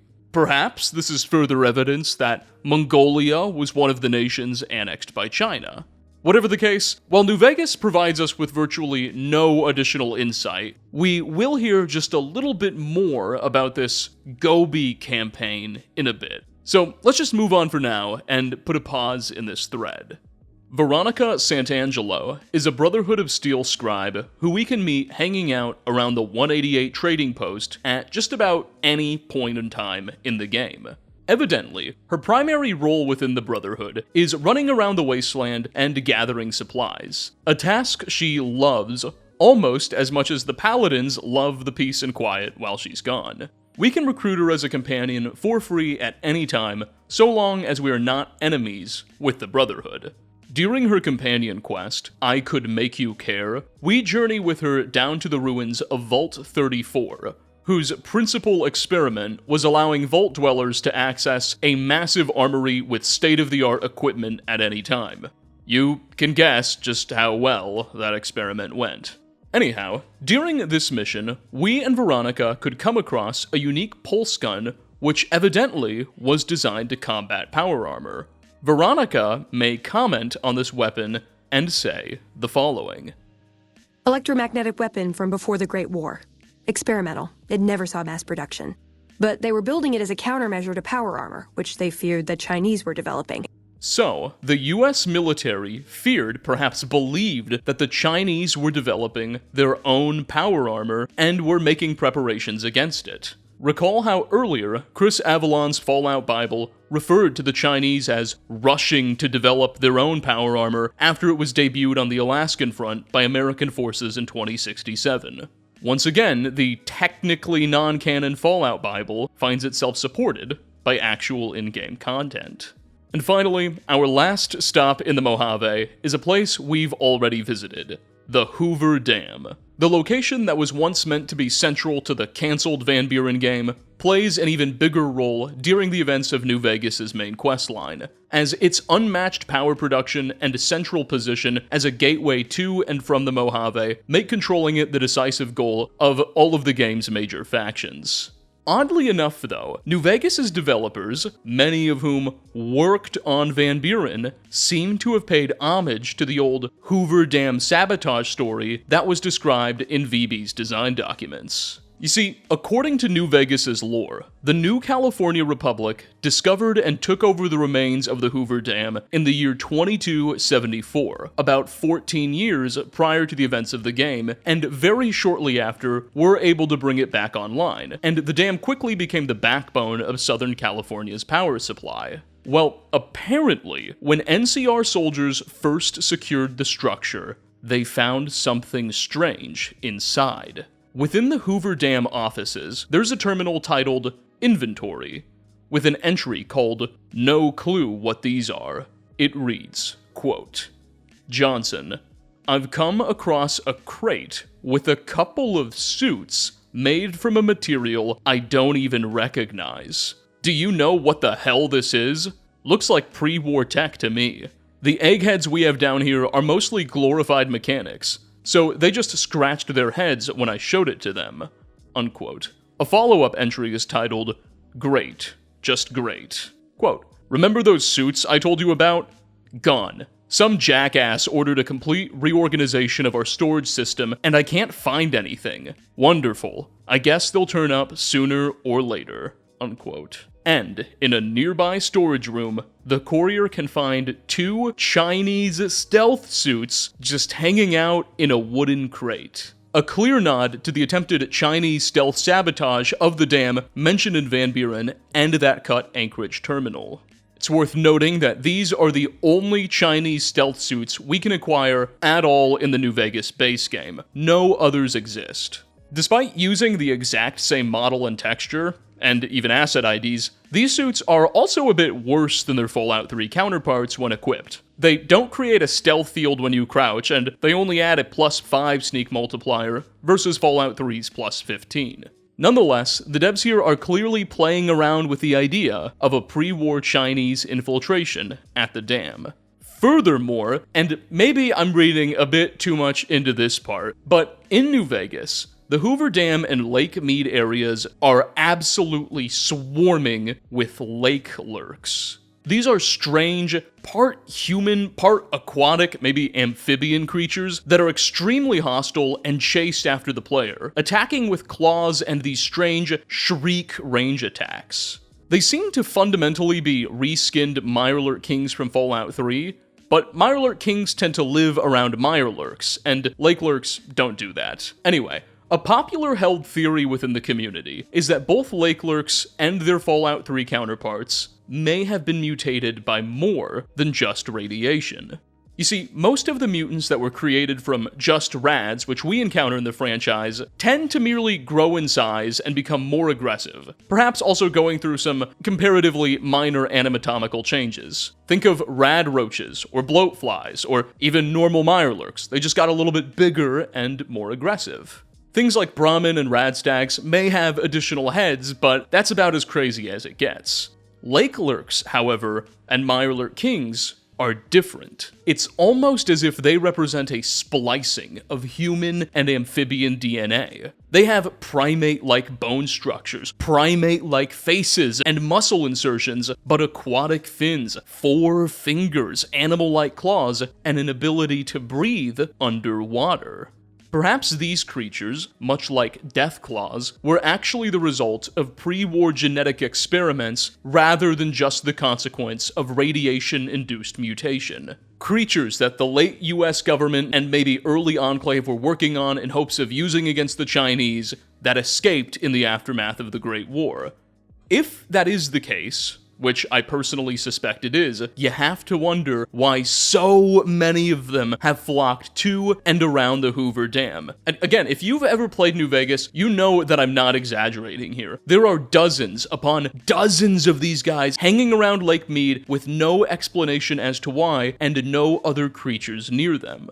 Remember, the Van Buren design document emphasized that the genetic monstrosities being created at the Hoover Dam's genetics lab were designed explicitly to, quote, take over entire ecologies. And that is exactly what the Lake Lurks have done at Lake Mead. Maybe this is another nod to the idea that the Hoover Dam was more than just a hydroelectric power plant. Or maybe I'm just getting a little carried away with a level design choice. Alright, we're about all done with the Mojave, at least for now anyway. So let's fast forward the clock to November of 2015 and take a look at Fallout 4, Bethesda's next crack at the franchise. Set primarily in the Commonwealth of Massachusetts, about 6 years after the events of New Vegas, and 10 after Fallout 3, 4 actually opens up with a sort of pre-war flashback just moments before the bombs begin to fall. During this sequence, we can briefly listen to a pre-war news report, which makes an interesting comment about the weather being experienced by some American forces over in the Philippines. Take a listen. But then we're looking at a cold front coming down from Canada, making it crisp and dry for next week's Halloween festivities. Looking in on next week's forecast, we have a high of 52 on Monday. It also appears our troops stationed overseas are experiencing some unusual weather as well. On the island of Mambajau, the nights are cold, unseasonably so for Southeast Asia. But for the 5th Infantry, that's as comfortable as an autumn jamboree. All the easier for our mechanized Hellcats to drive any screaming commie memes. It's that salesman again. I don't know why he keeps bothering you. And now look at sports. Now, Mambajau is actually a municipality in the southern Philippine island of Camiguin. It seems the broadcaster or writer may have made a small mistake in referring to Mambajau as its own island, but no matter, this reveals a new position for US forces, and likely a new front in the war that we previously weren't privy to. Evidently, along with the Yangtze and Alaska fronts, there was heavy fighting going on in the Philippines. It's possible that this archipelagic country in Southeast Asia was one of the many neighbors supposedly annexed by China around the start of the war that we heard about in the Fallout Bible. Alternatively, it's also not out of the question that Chinese troops could have been invited by a sympathetic government. Jumping ahead in time to the post-war era, beneath an old Slocum Joe's coffee shop west of Lexington lies the Switchboard, an old underground bunker that once served as a major base of operations for the United States' Defense Intelligence Agency, who were using the site to develop an artificial intelligence known as PAM, or the Predictive Analytical Machine, an AI sophisticated enough to offer accurate projections of the future based on variables fed to it by its programmers. During the events of Fallout 4's Railroad questline, we learned that the synth liberationist movement actually once used the Switchboard as their own base of operations, and were working to bring PAM back online before the Institute caught wind of their plans and sacked the compound. We'll be tasked with fighting through the existing synth garrison and getting PAM, whose body is an assaultron, back to the railroad's new base of operations beneath the Old North Church. Anyway, while we were down here in the Switchboard, we'd have the opportunity to review a number of old DIA government terminals related to their intelligence gathering and work with PAM, which exposed some pretty fascinating details about the Sino-American War, potentially. A research terminal in the databanks room's first entry is titled Sections 1091/1092 Report. It reads, quote, "The PAM initiative is already bearing fruit. Foreign operatives report that the corrective measures employed in the Taiwan Strait region have already greatly stabilized matters after the Pascal incident. The first few iterations of PAM's core code have increased the effectiveness of the program dramatically, but without drastic action, we're approaching a point of diminishing returns. The team asks for double the funding for the upcoming fiscal year. With additional cutting-edge databanks, we can boost the processing power of PAM threefold. Additionally, the PAM initiative needs to be fully tapped into all military and civilian intelligence apparatus. The combination of these two spends should give us a decided edge against the Chinese." Unquote. This entry isn't dated, so our footing isn't very firm. We know the PAM project wasn't greenlit until 2067 at the earliest, so it must have been written sometime after that, but it refers to a successful plan of action proposed by PAM to stabilize matters in the Taiwan Strait following something called the Pascal incident. We have no idea what any of this refers to. The entry may hint at the idea that, at the time it was written, Taiwan was under the control of the United States or its allies, given the interest in stabilizing the Straits, which would also make sense given an ongoing Yangtze campaign which may require such straits to be under American control, and there's another detail we'll look at later on which sort of hints at this. But as for what the Pascal incident was, or whatever exactly Pam predicted, we're left in the dark. Another entry on the same terminal, titled June 19th, 2067 transcript, stated, reads as follows. Pam, run the USSR China attack scenario. Processing. Query. What goal does entity chairman seek in this hypothetical set of facts? Conquest. Run program. Your answer does not logically follow. An ideal nuclear first strike scenario would still leave 59% of the American nuclear stockpile free for retaliation. Posit. You cannot conquer what is destroyed. Pam. Chairman Cheng isn't always logical. He won't always make logical decisions. We've been over this. Warning. Human variability results in a highly flawed statistical model. Pam, run the program. Warning. Warning. Emergency shutdown. We've lost her. Power her down. Did we get crash logs on that? Unquote. Another somewhat interesting entry, if for no other reason than it mentions the existence of the Soviet Union. Indeed, as we've already discussed, in the Fallout universe, the USSR survives up until 2077, though details of what it's been up to and the direction of the Kremlin in this universe are quite slim. Given that the entry is dated to June of 2067, just a little over a year following the Chinese invasion of Alaska, it's possible that US officials were concerned about a potential Soviet entry into the conflict. Though it's not entirely obvious whether the Americans expect the USSR to join China in its attack on the United States, or if they're expecting the Soviets and China to attack each other. Indeed, the latter is something that almost, I think it technically did happen in the real world, so it's not entirely inconceivable. Moving on, another transcript, this one far more recent, dated to December 17th, 2075, running on a much more advanced version of Pam, is even more fascinating. It's a little long, but well worth reading. Quote, could you repeat for the general what you just told me? Posit. Chinese stealth technology far outstrips our own capabilities. Posit. The Chinese intelligence apparatus is sufficient to conceal large-scale research operations from American operatives. Conclusion. The Chinese have a 91% chance of having conducted large-scale experimentation with stealth tech. Large-scale? What do you mean? What are their capabilities? American projects involving this technology, refer to Stealth Boy, have merely reverse-engineered Haiguai suits. The underlying science of this technology is unknown. So, the theoretical limits are also unknown. However, the so-called Ghost Fleet that Station A-31 and B-19 reported in November may indicate that testing has already commenced with submersible vessels. Dear God, you think they have stealth subs? A second-order approximation is inconclusive. Explanation. The logic chain of these assumptions have too much variability. Further data is required. So, you can't even give me a guess? Machine/human interface aborted. Sorry, sir, we're working on some of her glitches. Pam, well, she gets real stubborn when she's doing too much guesswork. Stubborn? She's a machine. Sir, with each new version, well, she's getting quirky. There's no way I'm taking this stealth sub nonsense to the Joint Chiefs unless I have proof. It's ludicrous to think that the Chinese have been working on something this big and we've heard nothing.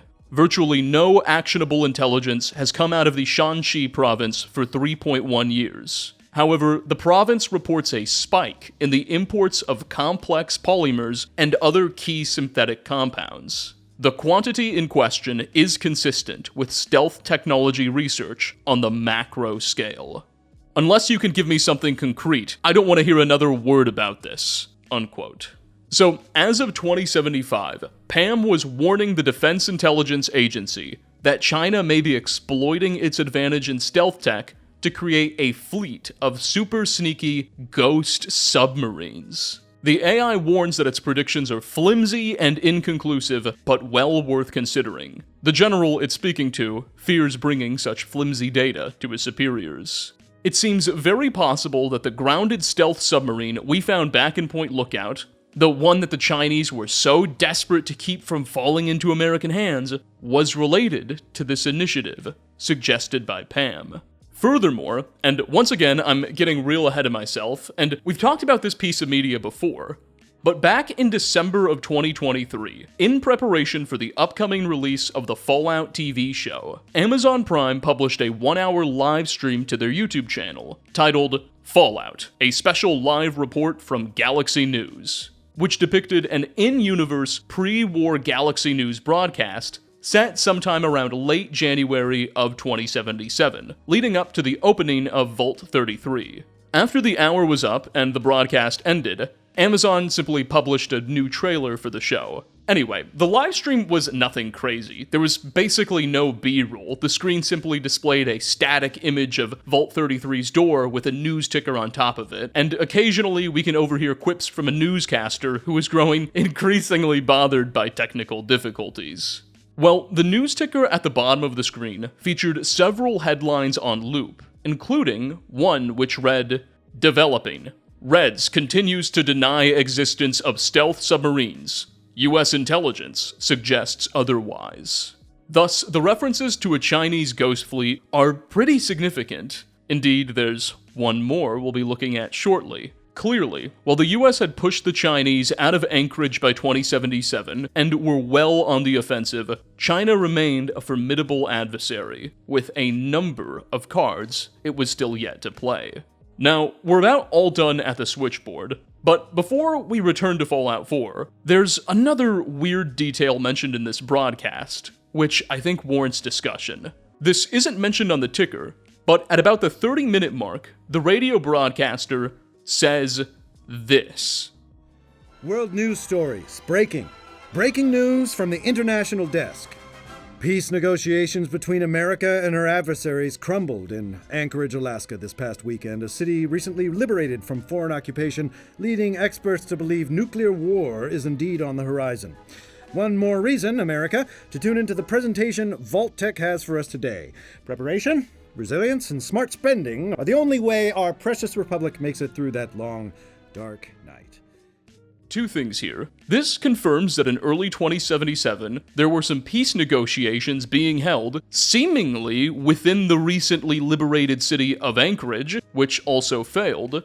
This is somewhat consistent with the presence of the Chinese ambassador in the US Capitol that we heard about in Fallout 3. And two, more interestingly, the broadcaster refers to these negotiations as going on between America and her adversaries, plural, i.e. not just one, not just China. This could have just been an oversight by Amazon's writers, or maybe it could refer to a puppet government created by China in one of their occupied territories. But I kinda wonder if the USSR may have had a bigger role in the Sino-American War than the games have suggested. Back to Fallout 4. Shortly after reuniting with Codsworth following our escape from Vault 111, he may suggest that Sean, our missing son, could be hiding from the Red Menace, and he'll suggest that we look for him, serving as an incentive to get started with the game's main questline.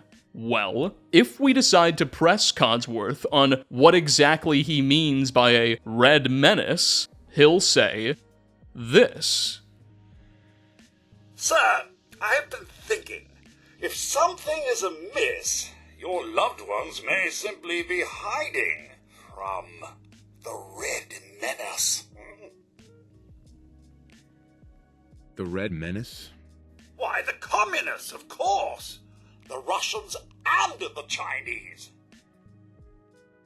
Maybe I'm just going a little crazy here, but Codsworth seems to be holding both the USSR and China in equal contempt, which is an odd thing to do if the country was just in a conflict with China, right? So, I don't know what's going on here. Perhaps Russia was officially neutral, but providing some sort of material, logistical, or just moral support to their ideological comrades? Or maybe Bethesda and Amazon are looking to redefine the entire scope of the Sino-American fight. Or perhaps I've just had a bit too much coffee and am overthinking a whole lot of nothing. If you guys have your own ideas, I'd love to hear them in the comments section down below, because I'm genuinely a bit stumped on this thread. I'm curious if I'm missing anything here. We'll have just a little bit more to say about the Soviets as this video progresses, but it's a serious conundrum. Our next stop in Bethesda's 2015 masterpiece is the Boston Bugle building. Once the headquarters of the Commonwealth's largest newspaper, now home to a tribe of particularly vicious super mutants. Much like the Capitol Post building we visited in Fallout 3, here we can access a number of terminals featuring various articles written by the Boston Bugle shortly before the war, at least one of which exposes a never-before-seen detail. An article titled, "China Showdown, the Atomic Ultimatum," written by a certain Mags Vecchio, apparently was slated to appear on the front page of the paper between October 19th and 23rd, 2077, the final issue. The article is pretty long, but it's worth a read. Quote, "War. Has there been any extended period of time in recent memory in which soldiers have not fought, bled, and died, all for the sake of furthering the political goals of one government or another? The short answer is no. The longer, more terrifying answer is that we have not yet begun to experience the extent of human suffering. From Anchorage in frigid Alaska to Shantou on our enemy's doorstep, American troops have been embroiled in brutal battle. They have taken and lost many lives, a nearly uncountable number, but not entirely. Because the truth is, the casualties have been countable. These conflicts, however horrible, have all been, in some inexplicable, perverted way, manageable. Through taxes and various wartime revenues, the United States government has been able to fund a standing army the likes of which this country has never before seen. The same is certainly true of our mortal foe, China. And with each dollar spent comes a natural accounting of how that dollar was spent. Every bullet, every bunker-busting bomb, every body bag. Soon after each is used in the theater of war, we know every how, when, and where. But the sad, obvious truth is that the days of manageable war have nearly come to an end. In the minds of the world's great leaders, those billions of dollars haven't merely been spent, they've been wasted. Because here we are, after more than a decade of constant warfare, with no clear end and no clear winner in sight. So really, at this point, what other option do these superpowers have, if not the nuclear one? And therein, of course, lies the rub. For when China or the United States launches its nuclear missiles and drops its atomic bombs, there will be no one left to count the casualties, let alone the ordnance. No one left to declare victory. So then, only one question remains. Is there any way the powers of the world can prevent a nuclear apocalypse? If there is any hope left for the world, we must believe the answer is yes. But these are hopeless times. Unquote.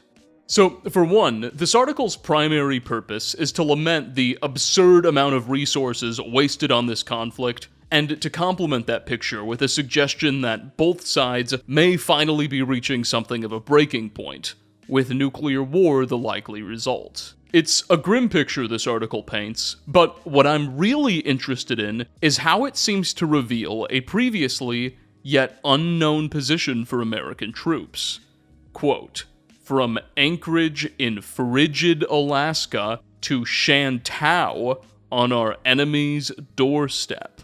Shantou is a coastal Chinese city in the southern province of Guangdong, far, far away from the previously mentioned Gobi and Yangtze fronts. What are American forces doing there?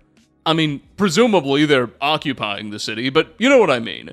Shantou's position nearby the Taiwan Straits may also offer a further explanation for that Pascal incident we mentioned earlier. It would be very difficult for US forces to control a city like Shantou without having first secured Taiwan and the Straits. Frankly, you'd also probably want the northern Philippines secured too before initiating such a campaign. Thus, once again, the Fallout franchise casually drops a bombshell revelation in the story of the Sino-American War, and we're left to debate its meaning. It's also interesting that while this article mentions Anchorage and Shantou, it omits the supposed Yangtze front that we've been discussing for so long. And mind you, this article was published literally just a couple days before the bombs fell at the end of the war. Could this possibly indicate US forces were no longer there? Well, your guess is as good as mine. Believe it or not, this is our only reference to a Shantou campaign in the entire franchise. And while we'll continue to hear about fighting on the Yangtze and Alaska and even in the Gobi Desert in future games and the show, no further properties have ever again referenced a supposed fight for or around Shantou.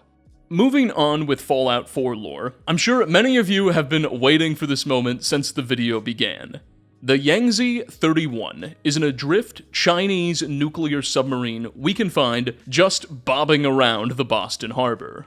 After boarding the barely functioning vessel, we'll immediately encounter its ghoulified commander, a certain Captain Zhao. Despite having once fought fiercely against the United States, by 2287, Zhao has become a somber, passive character, eager to make a friend out of the player rather than an enemy, and he asks that we hear him out. In dialogue, the submarine commander admits that his vessel, the Yangtze, fired its nuclear salvos at the Commonwealth at the start of the war. Indeed, it's implied that he and his crew are directly responsible for creating the glowing sea.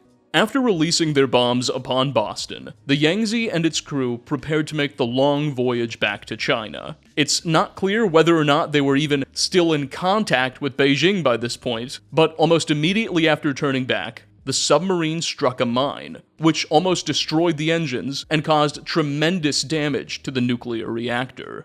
Zhao was able to direct the Yangtze back to the safety of Boston Harbor, but he and his crew were trapped, and over the ensuing years, everyone aboard was ghoulified, with only the captain himself not going feral.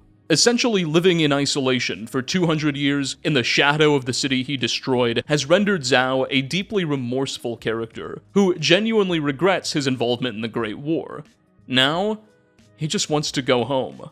To that end, Zhao will ask for the sole survivor's help in getting the Yangtze seaworthy again. He needs some new parts for his engine and help stabilizing the reactor. He would also appreciate it if you could put his feral crew out of their misery. Once all's said and done, the captain will thank you for all the help and announce his plans to return to China, completing the short quest.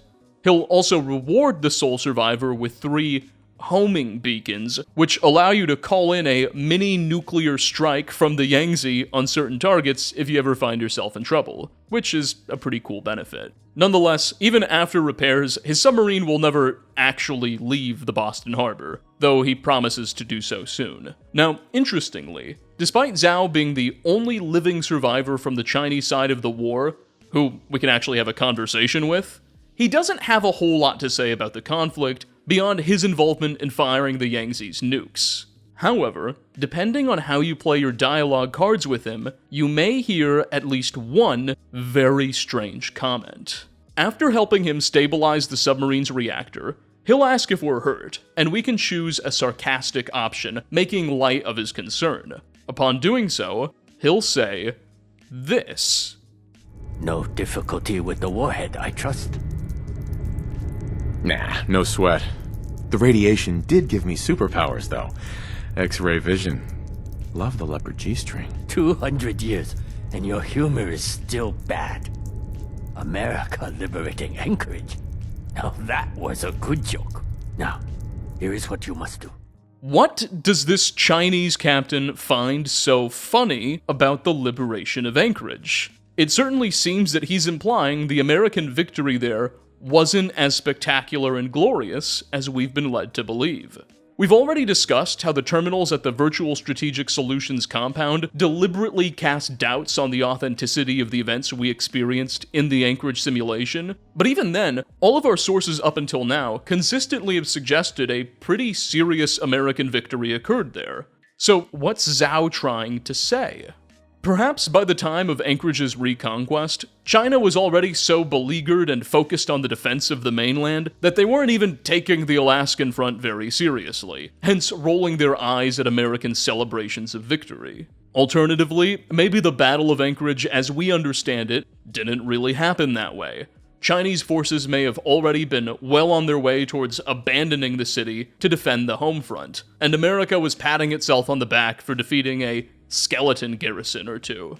One theory I really like to consider is maybe the oil taps in Alaska finally ran dry, and there was simply nothing left for the Chinese to fight for. Whatever he means, Zhao invites us to consider the possibility that there was more to the Alaskan front than our English sources want to admit. Now, one last thing about the Yangtze, and the game itself never explicitly confirms this, but the vessel appears to have been a Chinese stealth submarine, just like the one Pam was predicting the Chinese were working on in those earlier DIA terminals. Josh J. was the world artist at Bethesda, tasked with designing the ship's model and texture, and on his ArtStation page, he posted about the project 4 years ago, calling it the Chinese stealth submarine in Boston Harbor that launched nuclear missiles against the mainland in Fallout 4.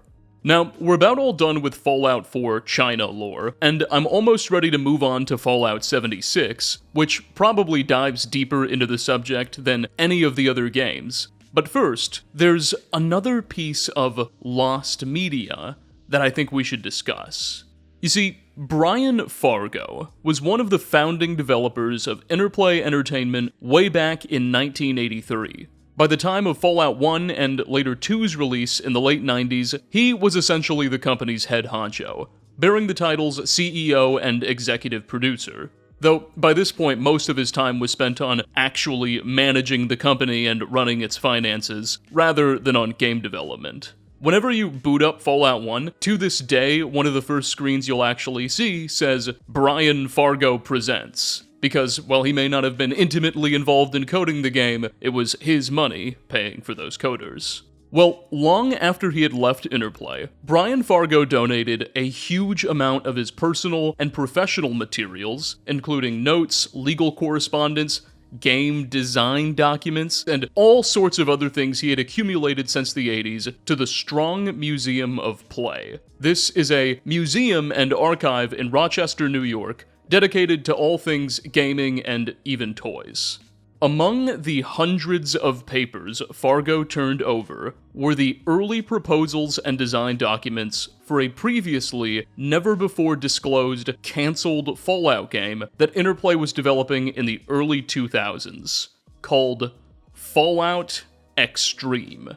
Now, this wasn't like Van Buren. Interplay hadn't built a test demo or authored thousands of pages worth of story design documents or anything like that. Rather, the Fallout Xtreme papers seem to reflect a pitch made to Brian Fargo and Interplay executives from game designers in late 2000. Initially, the proposal seems to have been denied, but Interplay did end up working on the game for a few months before canceling it by 2001. So they briefly changed their minds before deciding that the financing just didn't work out. We have about 30 pages, maybe 10,000 words worth of content in these papers, and a handful of very rough sketches, but they give us an idea of what Fallout Xtreme would have been, and what its story would have revolved around. And China was meant to play a very, very big role.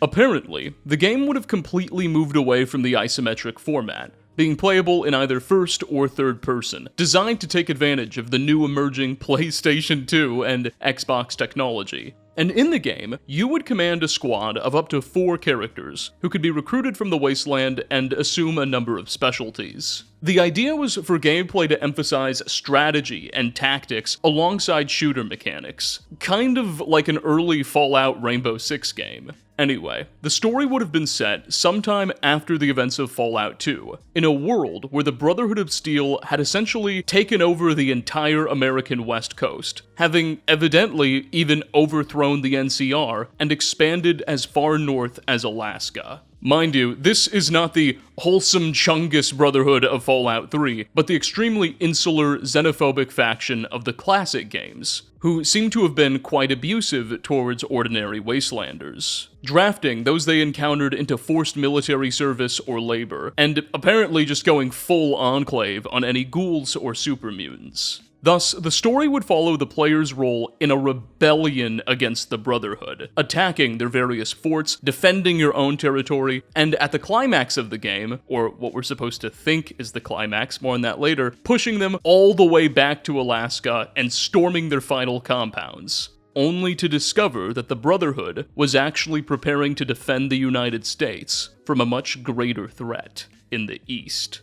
Now quoting the proposal document's story section. Quote, "It is up to the player, via a group of revolutionaries, to stop the Brotherhood of Steel from controlling and militarizing the remnants of the United States, forcibly bringing civilization back to ground. There's only one problem. It's on the Brotherhood's terms, and their purist agenda leaves little room for the survival of radiation or FEV outbreak victims. In other words, most of the post-apocalyptic mutant population has been targeted for enslavement or outright eradication. The revolutionaries, as the only means of stopping the Brotherhood, rally the various pockets of post-apocalyptic civilizations and convince them to fight together. The cause gains momentum, pushing back the Brotherhood's influence. Then, finally, they invade Alaska, the latest conquest and stronghold of the Brotherhood. Only now do the revolutionaries learn of the Brotherhood's real agenda. Their attempts to clear the resistance, pacify the region, and build a whole new military machine were greatly misconstrued. Now, frighteningly clear that the Brotherhood was in the midst of preparing for a new threat rising in the East. Something must be done. The revolutionaries, having squashed the Brotherhood, must sustain the fighting momentum and continue alone. Now it is up to them to cross over the ocean to the far east and confront the real apocalyptic enemy." Unquote. Yes, the second half of Fallout Xtreme would have seen the victorious revolutionaries take up the Brotherhood's mission of stopping a resurgent China from nuking the United States again. According to the documents, we would travel from Alaska across a Siberian and later Manchurian wasteland inhabited by Cossacks and post-apocalyptic Mongolian hordes in a journey to China itself to neutralize their nuclear arsenal. The design documents we have access to don't go into a huge amount of detail regarding the state of post-war China, nor the political entity or entities ruling it. It's hinted that, much like Fallout 2's Xi, the current rulers style themselves more upon imperial Chinese motifs than communist ones. There's an additional territories document, which briefly describes the layout of the China that players would be visiting and lists a few key locations. Quote, "China. General environment. After all the devastation elsewhere, this final phase of territories is lush. It is rich with tranquil river valleys and mildly temperate environments. However, that's just the terrain. Don't worry, there's still plenty of action and hostility here. Population. Petty warlords and their armies have absolute control of peasant villagers. There are also interspersed pockets of the new Imperial Guard. Strategic and tactical play. This is the end game, and will include territory layouts that require all the skills the player has acquired. There are open ground territories, cramped tactical spaces, fast-paced action, and slow, careful hunts. There will be plenty of hazards unique to this environment. There are great-looking hiding places that provide little or no cover from the camouflaged enemy. The player will be fighting in leafy bushes, river valleys, or rice paddies. The enemy will remain hidden while targeting you. Once the player gets to the Forbidden City, these hazards will be reduced. In the Forbidden City endgame, the enemies, of course, will be much harder, and the player will have to use every ounce of skill he has picked up throughout the entire game. Critical locations. the Little Red Cafe, Army of the Golden Tiger Encampment, the People's Nuclear Missile Silos 27 and 31, very well guarded, the Emperor's Gardens, the Forbidden City, very well guarded. Do note that the Forbidden City is located in Beijing, so that's presumably where the endgame would have taken us. Now, Fallout Xtreme was cancelled only a few months into development, and only incidentally acknowledged by Brian Fargo's personal papers. It's safe to say that, while this may be the most coherent picture of a post-war China we've gotten so far, it is definitely not canon. I do like the idea of China being in a sort of apocalyptic warring states period. That seems like a really neat way to do it, but alas, we just can't take these suggestions seriously. So, enough chit-chat about what could have been, let's talk about what is. And fast forward the clock to 2018, and take a look at Fallout 76, the most recent addition to the franchise. Set in the year 2102, just 25 years after the bombs fell, in what was once West Virginia, Fallout 76 brings us closer than ever to the start of the Great War. Aside from Fallout 4's flashback introduction, but that doesn't count. This setting affords us our most intimate look yet at the remnants of Chinese forces scattered throughout a post-nuclear USA.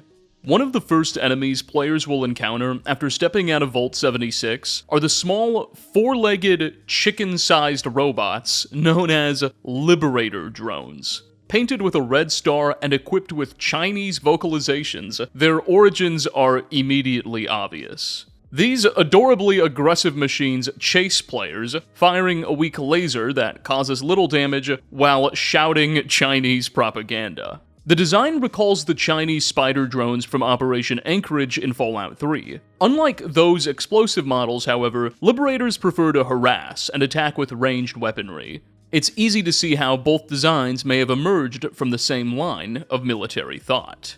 Their dialogue is especially fun. The Liberators spout lines similar to Liberty Prime, only in Chinese, with phrases that roughly translate to things like, "Chairman Chang is undefeatable," and "red is the color of the working class." Interestingly, while there isn't much lore about the development and deployment of Liberators, one of Fallout 76's loading screens offers an ominous suggestion. Quote, "The Liberator robot was deployed by air onto American soil in the days leading up to the Great War. Its purpose was to inspire invading Chinese troops and spread communist propaganda."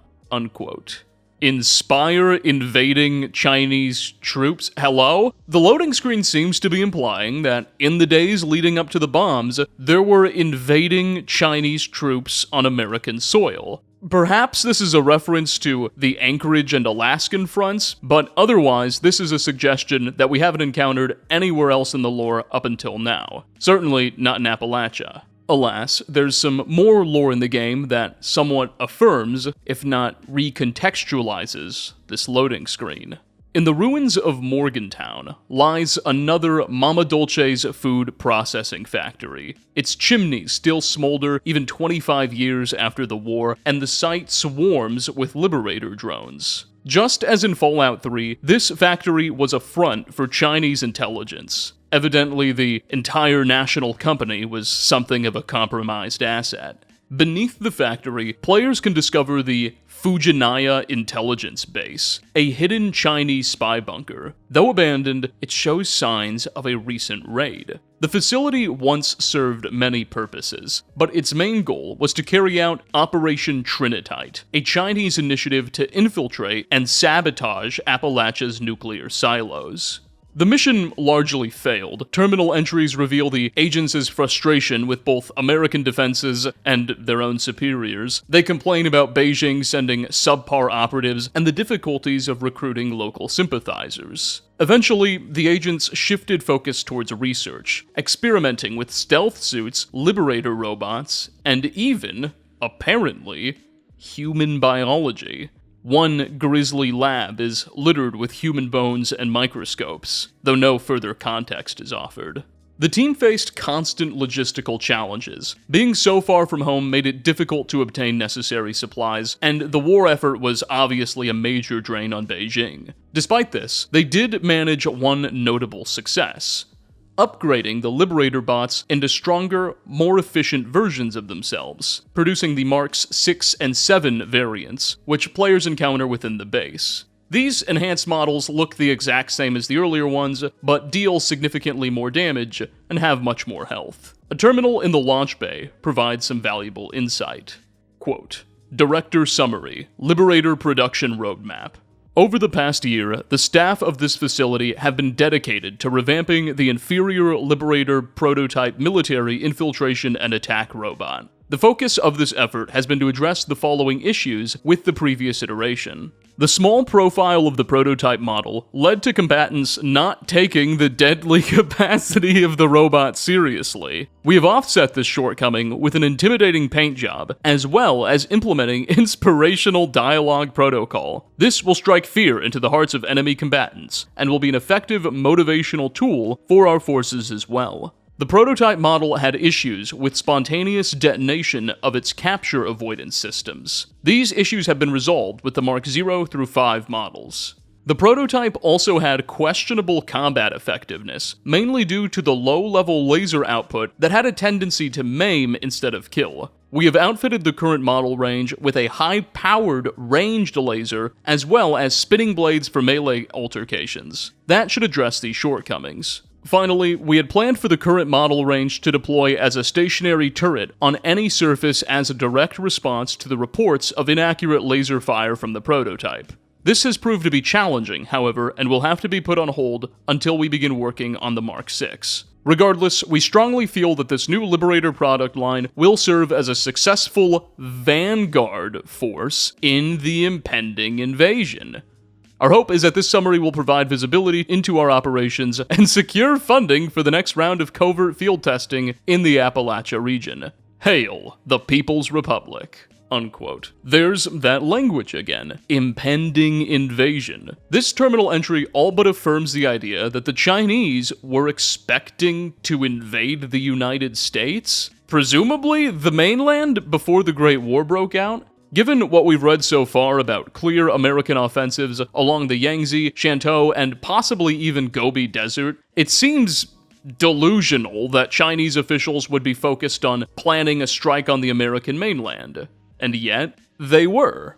Beyond the Liberator bots, there's no meaningful evidence of a Chinese invasion of the United States, least of all in West Virginia. We see no Chinese tanks, no crashed Chinese planes, none of that stuff, so perhaps these plans of an invasion indeed were just a delusion. This also somewhat muddles the idea that the Chinese shot first. Like, if you are hoping for a ground invasion of the United States, making serious investments into making that happen, it doesn't seem sensible to just flip the board over and send your birds in the air. Maybe there's more to this mystery of who shot first than we've been led on to believe. Indeed, the agents at Fujinaya seem to have been just as caught off guard by the bombs as everyone else. An entry titled, Notice to All Personnel, which appears on just about every terminal down here, reads, We have been placed in an unenviable situation. As you all know, we were given no warning prior to the bombs touching down. We can only presume that this means one thing. The party leaders are all dead, and we are now functioning independently. Some of you have suggested that this means we can now abandon our posts, that the fight is over and we have lost. For those of you that feel this way, we pity your lack of belief in our purpose, but we will not attempt to stop you from fleeing. Instead, let us simply say this. We are far behind enemy lines. If our party leadership is truly dead, any attempt to return home would be an utterly futile exercise. If they're not, and they do reach out to us, you will be long gone, trying to cross thousands of miles of hostile territory. Your best chance of survival is to remain here, where we can work together and be prepared should the time come that we can evacuate properly. Signed, Director. Now, during the events of Fallout 76's main questline, which largely revolves around the player and Vault 76 Overseers' efforts to take control of Appalachia's nuclear silos, we learned that a few years after the bombs fell, the Fujinaya intelligence base was actually discovered by local Enclave forces, who stormed the facility and neutralized or captured its remaining occupants. The leader of the local Appalachian Enclave, a certain former Secretary of Agriculture named Thomas Eckhart, sought to continue America's war with China, and himself hoped to unleash what remained of the Appalachian nuclear arsenal against the East years after the Great War. Basically, he wanted to nuke China again. But because local systems did not recognize him as the true formal president, Eckhart was unable to launch the local missiles without DEFCON levels being critical. So, as we learn during the story, he went out of his way to unleash a number of horrors upon the region, including Chinese Liberator drones, in an ultimately failed effort to get the regional DEFCON code low enough. Eckhart would eventually be killed in a mutiny by his own men a few years before the opening of Vault 76, with most of those men subsequently fleeing the region or themselves succumbing to the horrors they created. This main story is interesting because it contradicts the loading screen in a bit that it reveals Thomas Eckhart and the Enclave were largely responsible for the Liberator drones we encounter throughout West Virginia. It's difficult to reconcile these two origin stories. My best guess is that there must have been 2 waves of Liberator releases upon Appalachia, with the first being Chinese and the second being Enclave related. Whatever the case, we've only scratched the surface of Fallout 76's red lore.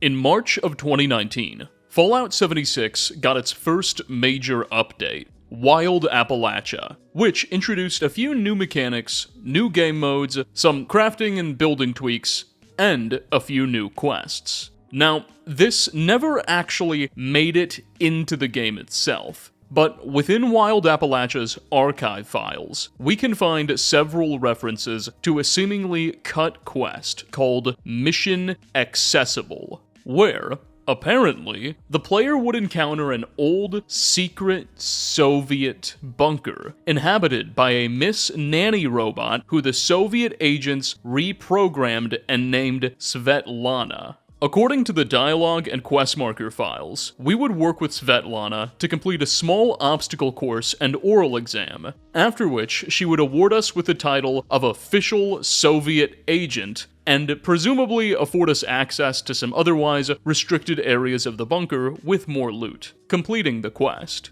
Now, all of this was obviously scrapped and never made it into the game, so not canon. However, the existence of a hidden Soviet intelligence base on American soil where the Russians meant to train sympathizers into becoming Soviet assets would very well serve as more evidence that Soviet-American relations weren't the greatest in the lead-up to the bombs. Moving on, about a year after the release of Wild Appalachia, Fallout 76's Wastelanders update dropped. This was, and remains, by far the largest expansion Fallout 76 ever received, with its principal function introducing human NPCs into West Virginia. Some of you kids may not remember this, but initially, when 76 first released in 2018, one of the themes Bethesda emphasized was the absence of human NPCs. The only characters you'd encounter would be robots, mutants, that sort of thing.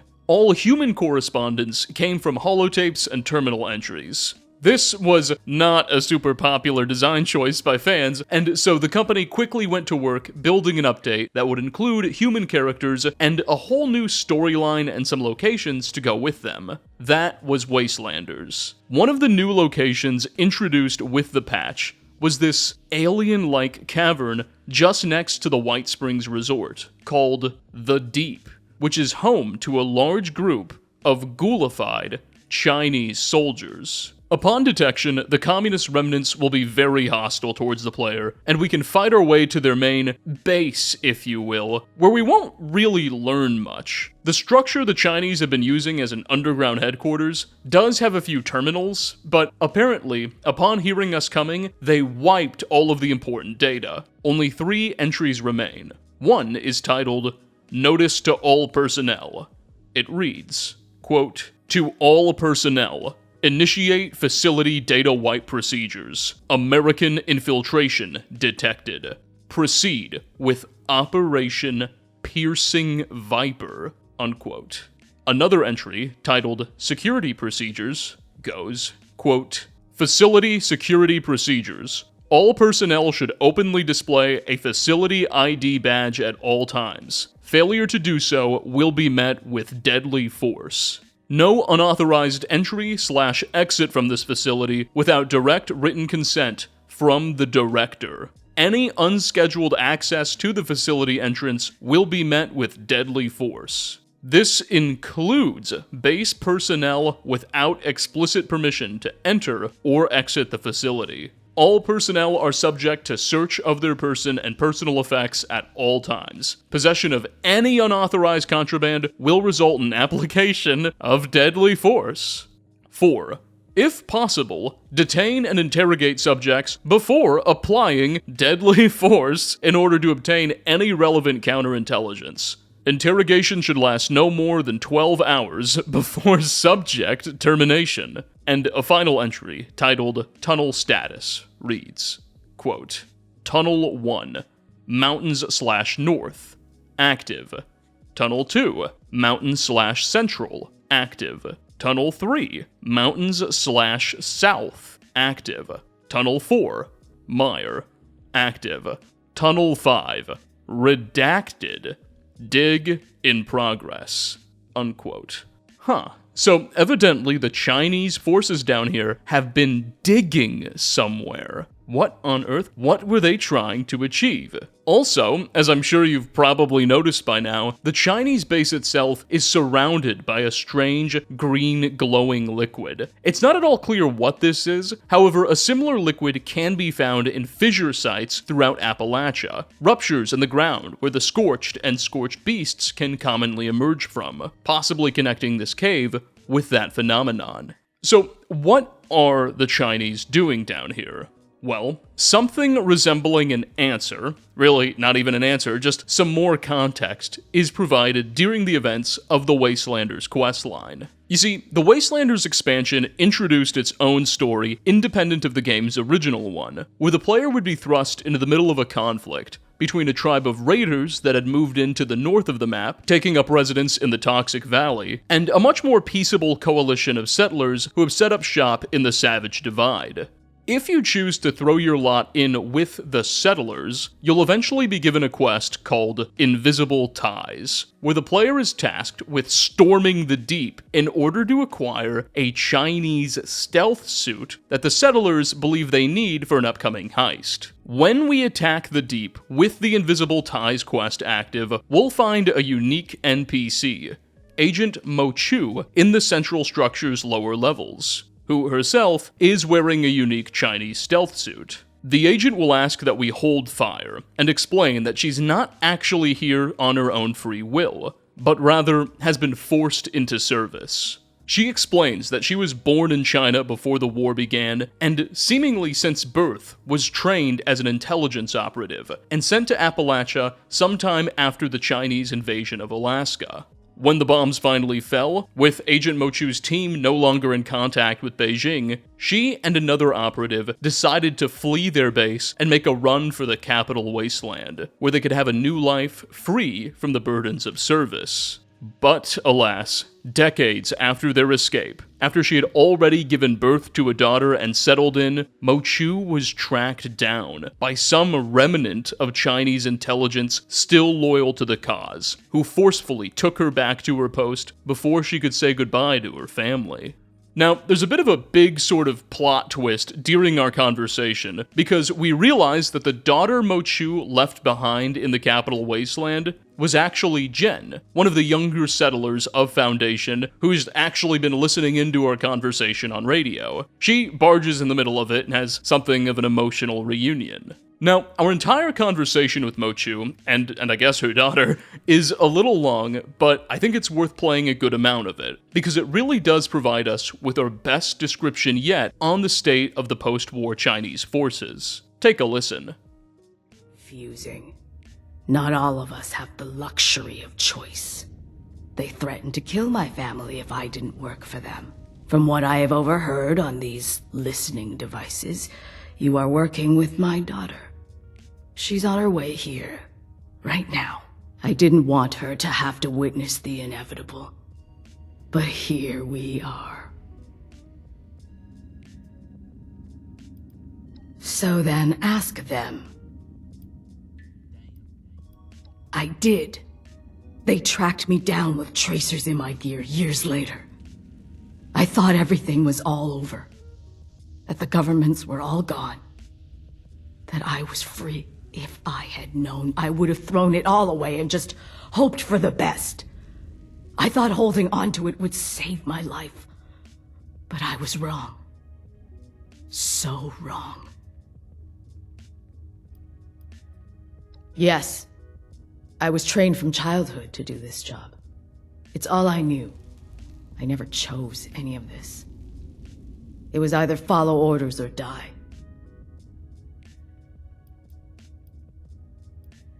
This is a listening post. Our mission is complicated to explain. Unless you know what's going on next door, I could tell you more if you let me live. Now, this whole convo is interesting, but there are two specific quips that I think are worth focusing in on. For one, Mochu describes being tracked down by a pre-war asset very loyal to the cause, who occasionally checks in on them and is very spooky. So, at least 25 years after the Great War, there were still operatives committed to continuing the fight. Operatives who were apparently very intimidating. Mind you, Mochu was no damsel in distress. This was a woman trained from the cradle in martial and ballistic arts. Whatever it is that tracked her down and convinced her to come back with it must have been no ordinary ghoulified rifleman. Getting back into baseless speculation territory, but my mind goes straight to some kind of militarized robot or AI. Would explain the persistent loyalty to Beijing and why Mochu's so scared of it. But I digress. She also describes the underground compound as a listening post with a mission that's too complicated to explain unless you know what's going on next door. What on earth is she on about? She seems to have been listening into our communications with the settlers upon our approach in the deep. So, listening post checks out, but they're also clearly drilling stuff, and the what's going on next door quip is especially ominous, but not entirely undecipherable. Next door to the entrance of the deep cave is the White Springs Resort, and beneath the White Springs, as we learned during the events of the Fallout 76 original main quest line, is a massive bunker that once served as the headquarters of the Appalachian Enclave, before they destroyed themselves in that mutiny we mentioned earlier. So it actually makes total sense why the Chinese would want to keep an eye on this location, especially given Eckhart's dream of nuking China again. That said, by the time 76 begins, Eckhart's been dead for nearly 17 years, and with him, the Appalachian Enclave's gone too. There is a somewhat sentient AI still within the bunker called Modus, who we'll meet if we go down there, so it's possible they're interested in that, but if that's the case, why not go storm the bunker yourself? Furthermore, the entrance to the deep is so close to the White Springs Resort, literally it's on a hill right past the gates, it's hard to imagine how such a massive communist operation could have been right next to the Enclave without them noticing. And of course, none of this explains the strange green liquid or that network of tunnels being dug by the operatives here. Are we really to believe a mere listening post just so happens to be at the site of one of the strangest phenomenons in the wasteland and is also just tunneling around West Virginia? Clearly, there are some big details Mochu's not telling us, and sadly, even if we choose to spare her life and allow her to return to Foundation, where she'll start over again with her daughter, the agent will have nothing new to say to us. Suffice it to say, something very, very bizarre was happening at this Chinese base, but exactly what it was is only known to Bethesda's writers. Now, alongside the big Wastelanders update in April of 2020, the Red Shift Power Armor bundle made its way onto Fallout 76's Atom Shop for 1,400 atoms, which I believe roughly corresponds to about $14. Anyway, this bundle featured a new Red Shift power armor skin, which essentially gave us our first look at Chinese power armor. Its description reads, "The People's Power Armor will make its capitalist contemporary look like a tin can by comparison. Use whatever force necessary to demolish the corruption of this land and claim it for the proletariat." Unquote. The armor is pretty unique looking. Its helmet is especially unfamiliar given what we're used to seeing. It features 3 eyes, which can sometimes glow red, and the suit itself has a bulky texture that really makes it stand out. The Chinese characters on its chest read, "American imperialism must be defeated." Now, do note that this is actually a power armor skin, which players can apply over just about any existing set. It's technically not its own armor, with its own stats or anything. 76 does this a lot with Atom Shop power armors. They really want you to buy them, so they just allow you to put them over whatever your favorite set is. Furthermore, as you may know, the canon status of Atom Shop content is controversial to say the least. Bethesda regularly releases items that are clearly not meant to be taken seriously. However, a little digging reveals some interesting lore justifications behind this asset used by its creators. Chris Ortega was the concept artist who originally drew up the earliest sketches for Redshift armor, and in some of Bethesda's released materials, you can see that Ortega had clearly been tasked with creating various communist-themed power armors before the company settled on this design. The armor suggests that this design was explicitly inspired by an old Fallout 4 and 76 anti-communist poster, which read, "Their war machine is mobilizing. Let's prepare ours," which featured a giant Chinese robot flanked by some aircraft. The poster was likely metaphorical, simply encouraging the American people to support mobilization, but it's also not inconceivable that the intent was a little bit more literal. Perhaps the United States government feared that, just like they were developing Liberty Prime, its adversary across the Pacific was building its own colossal automaton. We'll actually have a little bit more to say about giant Chinese robots in a bit, but back to the power armor. One of the reasons many players suspect that it may be canon is that occasionally, Chinese remnant captains held up at the deep, particularly during certain daily ops, but apparently sometimes during just regular gameplay, can be found wearing variants of the Red Shift armor. And as a rule, while Atom Shop content's canonicity is viewed skeptically, if NPCs are found wearing them or embracing Atom Shop items, then it's much more likely to be taken seriously. Because of this, a fan reached out to concept artist Ortega on Instagram and asked him about his work, to which Ortega responded, quote, "These were designed way before the daily ops. Honestly, I don't even know what those are. All of this may have changed on actual implementation, but my understanding at the time was something along these lines. The Chinese had mastered stealth tech, but the US had mastered power armor. Upon the Chinese invasion, along with the Liberator bots, the Chinese had sought to master power armors too. But the best they could do was take the US armor and try to rebrand it to help support their political ideology and as a tool of propaganda. That's why I included a bunch of external tech bits and wires. I was trying to show that they were retrofitting tech that they hadn't mastered." Unquote. So there was something of a logic to the Red Shift armors. And furthermore, as we've already discussed through Veronica Santangelo's remarks on the Pulse Gun and the earlier Fallout Bible, the Chinese were developing their own suits of power armor before the bombs came. So I think it's fair to take this concept pretty seriously.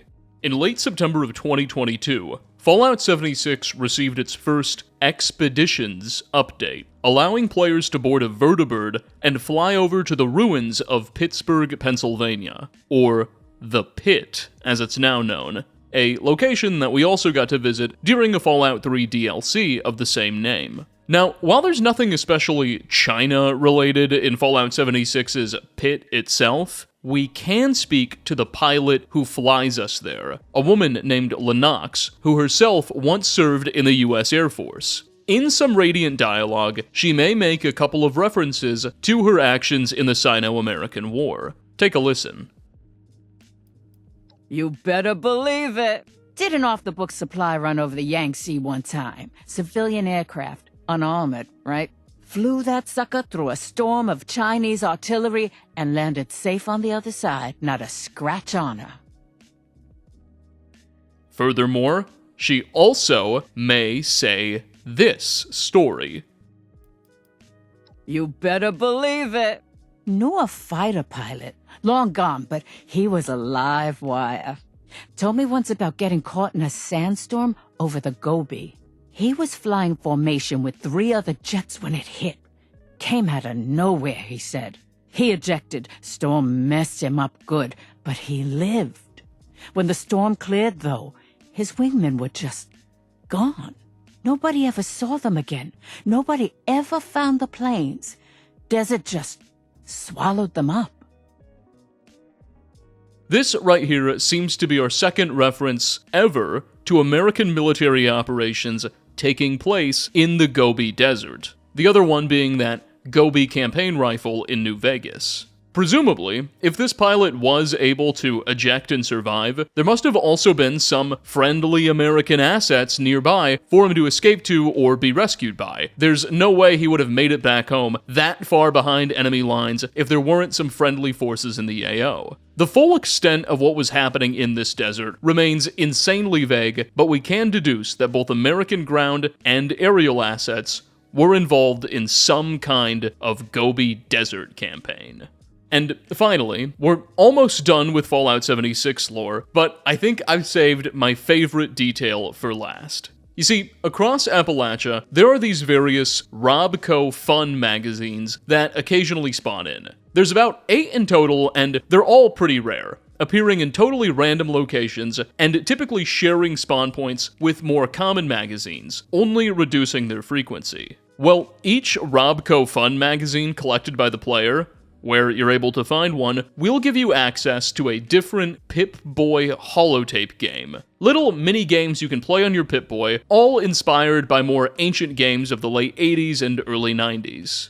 There's Pip-Ball, inspired by the classic Pitfall, Zeta Invaders, inspired by Space Invaders, and so on. In one issue is a particularly unique game called Waste Lad, evidently published by Robco Games in 2063. Now, full disclosure, because of the rarity and lack of console commands, I have struggled to get my hands on a copy of this in-game game. So the gameplay you're seeing on screen is largely from the YouTuber Grey Ghost Plays, who has a full playthrough of this up on his YouTube channel that I'll leave a link in the description to. Waste Lad is about a 2-hour-long text-based RPG that follows the story of the Waste Lad, your player character, an inhabitant of Vault 1 who is sent out of the vault following a nuclear war to track down and defeat Chairman Cheng, who set up a fortress in the ruins of America and is commanding a Chinese invasion after the falling of the bombs. We assemble a party, lead it out of the vault, and meet a diverse cast of characters and persevere through a number of encounters before finally reaching Chairman Chang's fortress and defeating him for good. This is a fictional game in the Fallout universe, but it deals with a pretty relevant subject matter, and we can glean a few interesting facts from it. For one, if nothing else, given that this holotape was published in 2063, we can deduce that Chairman Cheng has likely been in power in China at least since then, probably even longer, enjoying no less than 14 years in power before the war. Furthermore, the title also affords us our first and only visual representation of the Chinese leader. He dons formal military wear and has a long but thin, downward drooping handlebar mustache. When we finally meet him, Chairman Cheng doesn't have any real dialogue with the player. You're just greeted with this endgame prompt that reads, "Chairman Cheng stands before you, the antithesis of everything America fights for." Just looking at him gives you a headache. Empowered by the drained will of 1 billion innocents, he charges at you. Then combat initiates, not particularly deep, though the chairman is just one of 2 very interesting characters in this game. Another foe we'll encounter while on our way to face off against the communist leader is a certain Comrade Chrome, a giant Chinese robot who towers over the player and their party.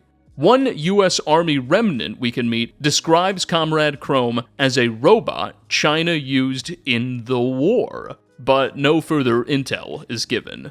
Remember that Fallout 4 poster, "Their war machine is mobilizing, let's prepare ours," that featured a giant Chinese automaton? Whether or not any of these ever actually saw combat, this seems to have been a real concern in the American cultural zeitgeist, though Comrade Chrome looks nothing like his propaganda counterpart.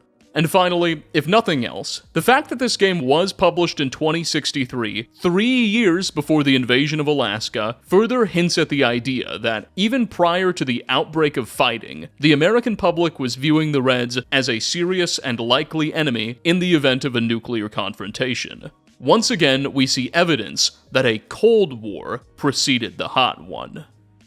Released in early 2024 and set in the year 2296, about 9 years after the events of Fallout 4, and accompanied by a number of pre-war flashback scenes, Fallout on Prime featured several major revelations and reminders. For starters, Episode 1 of the show opens with a brief pre-war flashback to a birthday party set literally just minutes before the bombs begin to fall. During this scene, we can overhear a radio broadcast play, saying the following, before the radio is turned off by an annoyed guest. Negotiations were set to continue today as the White House had no comment on the president's whereabouts. Now, we've talked about this broadcast before on the channel, specifically fixating on the president's mysterious whereabouts, which likely suggests that the US government had a great deal of heads up that the bombs may have been coming. However, this broadcast also confirms that negotiations between the US and China were literally in progress the day the bombs came down. Indeed, throughout many pre-war sequences we see in the show, talk of negotiations is actually a common theme, with Vault-Tec businessmen, being the ontologically evil characters they are, constantly expressing frustration at what a peaceful resolution to the war could do to their business model. I think this is interesting because it affirms what we heard back in Fallout 3 about a Chinese ambassador stationed in DC, and it somewhat reduces the likelihood that either party shot first. Like, why would either side want to flip the table over when they're at such an advanced stage of diplomacy? It's possible one party could have heard something they didn't like in the dialogue, but if that was the case, why not just at least pull back your diplomatic staff? Furthermore, to this point, the big revelation occurs in the final episode of the TV show, during a flashback sequence to a meeting between Vault-Tec executives and potential investors, where Robert House asks Mrs. Howard how exactly Vault-Tec can be so sure that a great war is imminent, to which the executive replies, quote, "By dropping the bombs ourselves," heavily implying that the company itself had a major role in instigating the Great War.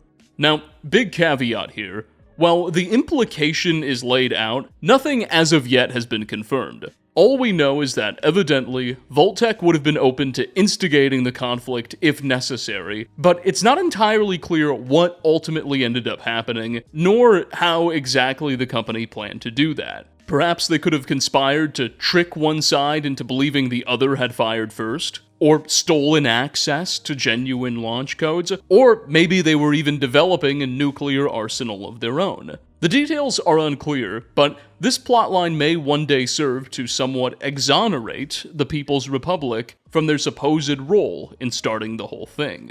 Also in the show, though of less grand importance, in the second and third episodes, we get a look at what appears to be a crashed Soviet satellite burned up near the ruins of Los Angeles. The satellite clearly features what look to be the letters CCCP, but is really a Cyrillic abbreviation for USSR, and a large camera on top of the structure seems to reinforce the idea that it was being used for some sort of surveillance purpose, possibly spying on the United States.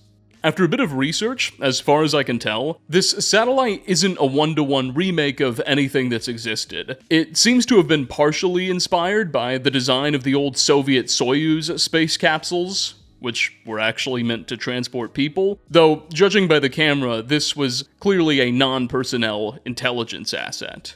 Furthermore, and this shouldn't exactly come as a huge surprise, But in episode 6 of the show, which is set sometime in early to mid 2077, we can get a brief glimpse of a pre-war newspaper, with the leading story reading, quote, "Reds losing territory. More troops deployed to the Far East."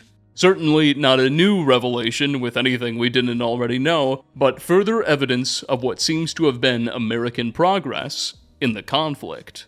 And with that, we've about wrapped up everything there is to point out on the show, and now the broader Fallout franchise as a whole. So let's take a step back and see what we've learned over these past 2.5, maybe 3 hours. We know from the Point Lookout expansion, sometime in 2062, an event described as the Niagara Sabotage occurred, where a Chinese operative by the name of Wan Yang did something, presumably near the Niagara Falls US-Canada border, before being transferred into American custody, where they escaped.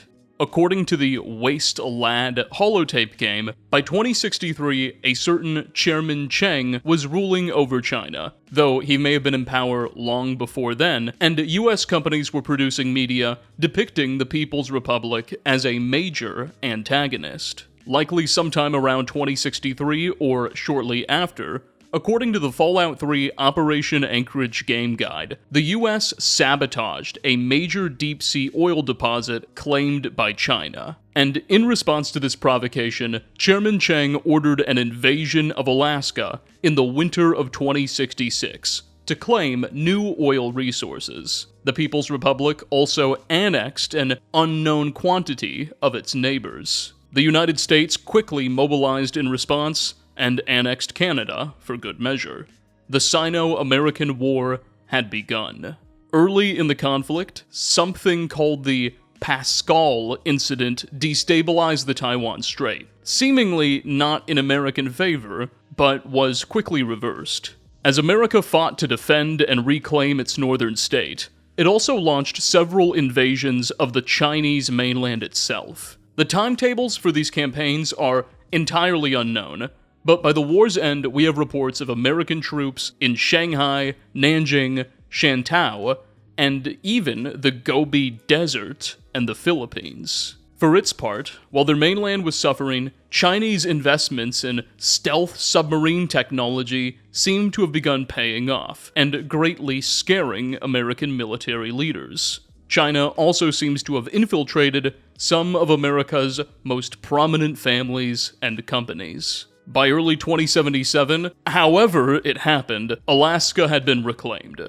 Fighting was still occurring on the Chinese mainland, and negotiations were in progress, with a Chinese ambassador being present in DC by October, and talks scheduled to continue literally up to October 23rd, 2077, when everything suddenly unraveled.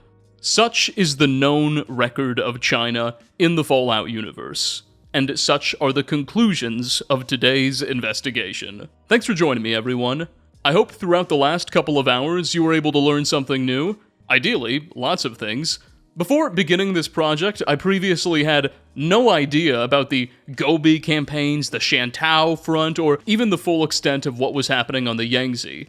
And don't even get me started on the Hoover Dam. Indeed, the state of the People's Republic in the Fallout universe is both more fleshed out and mysterious than I ever previously thought.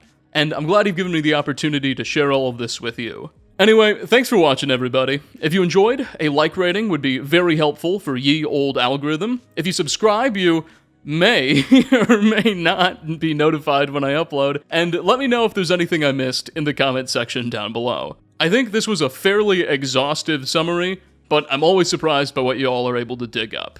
Anyway, thanks again, and I hope to catch you all in my next video. Peace out, everyone.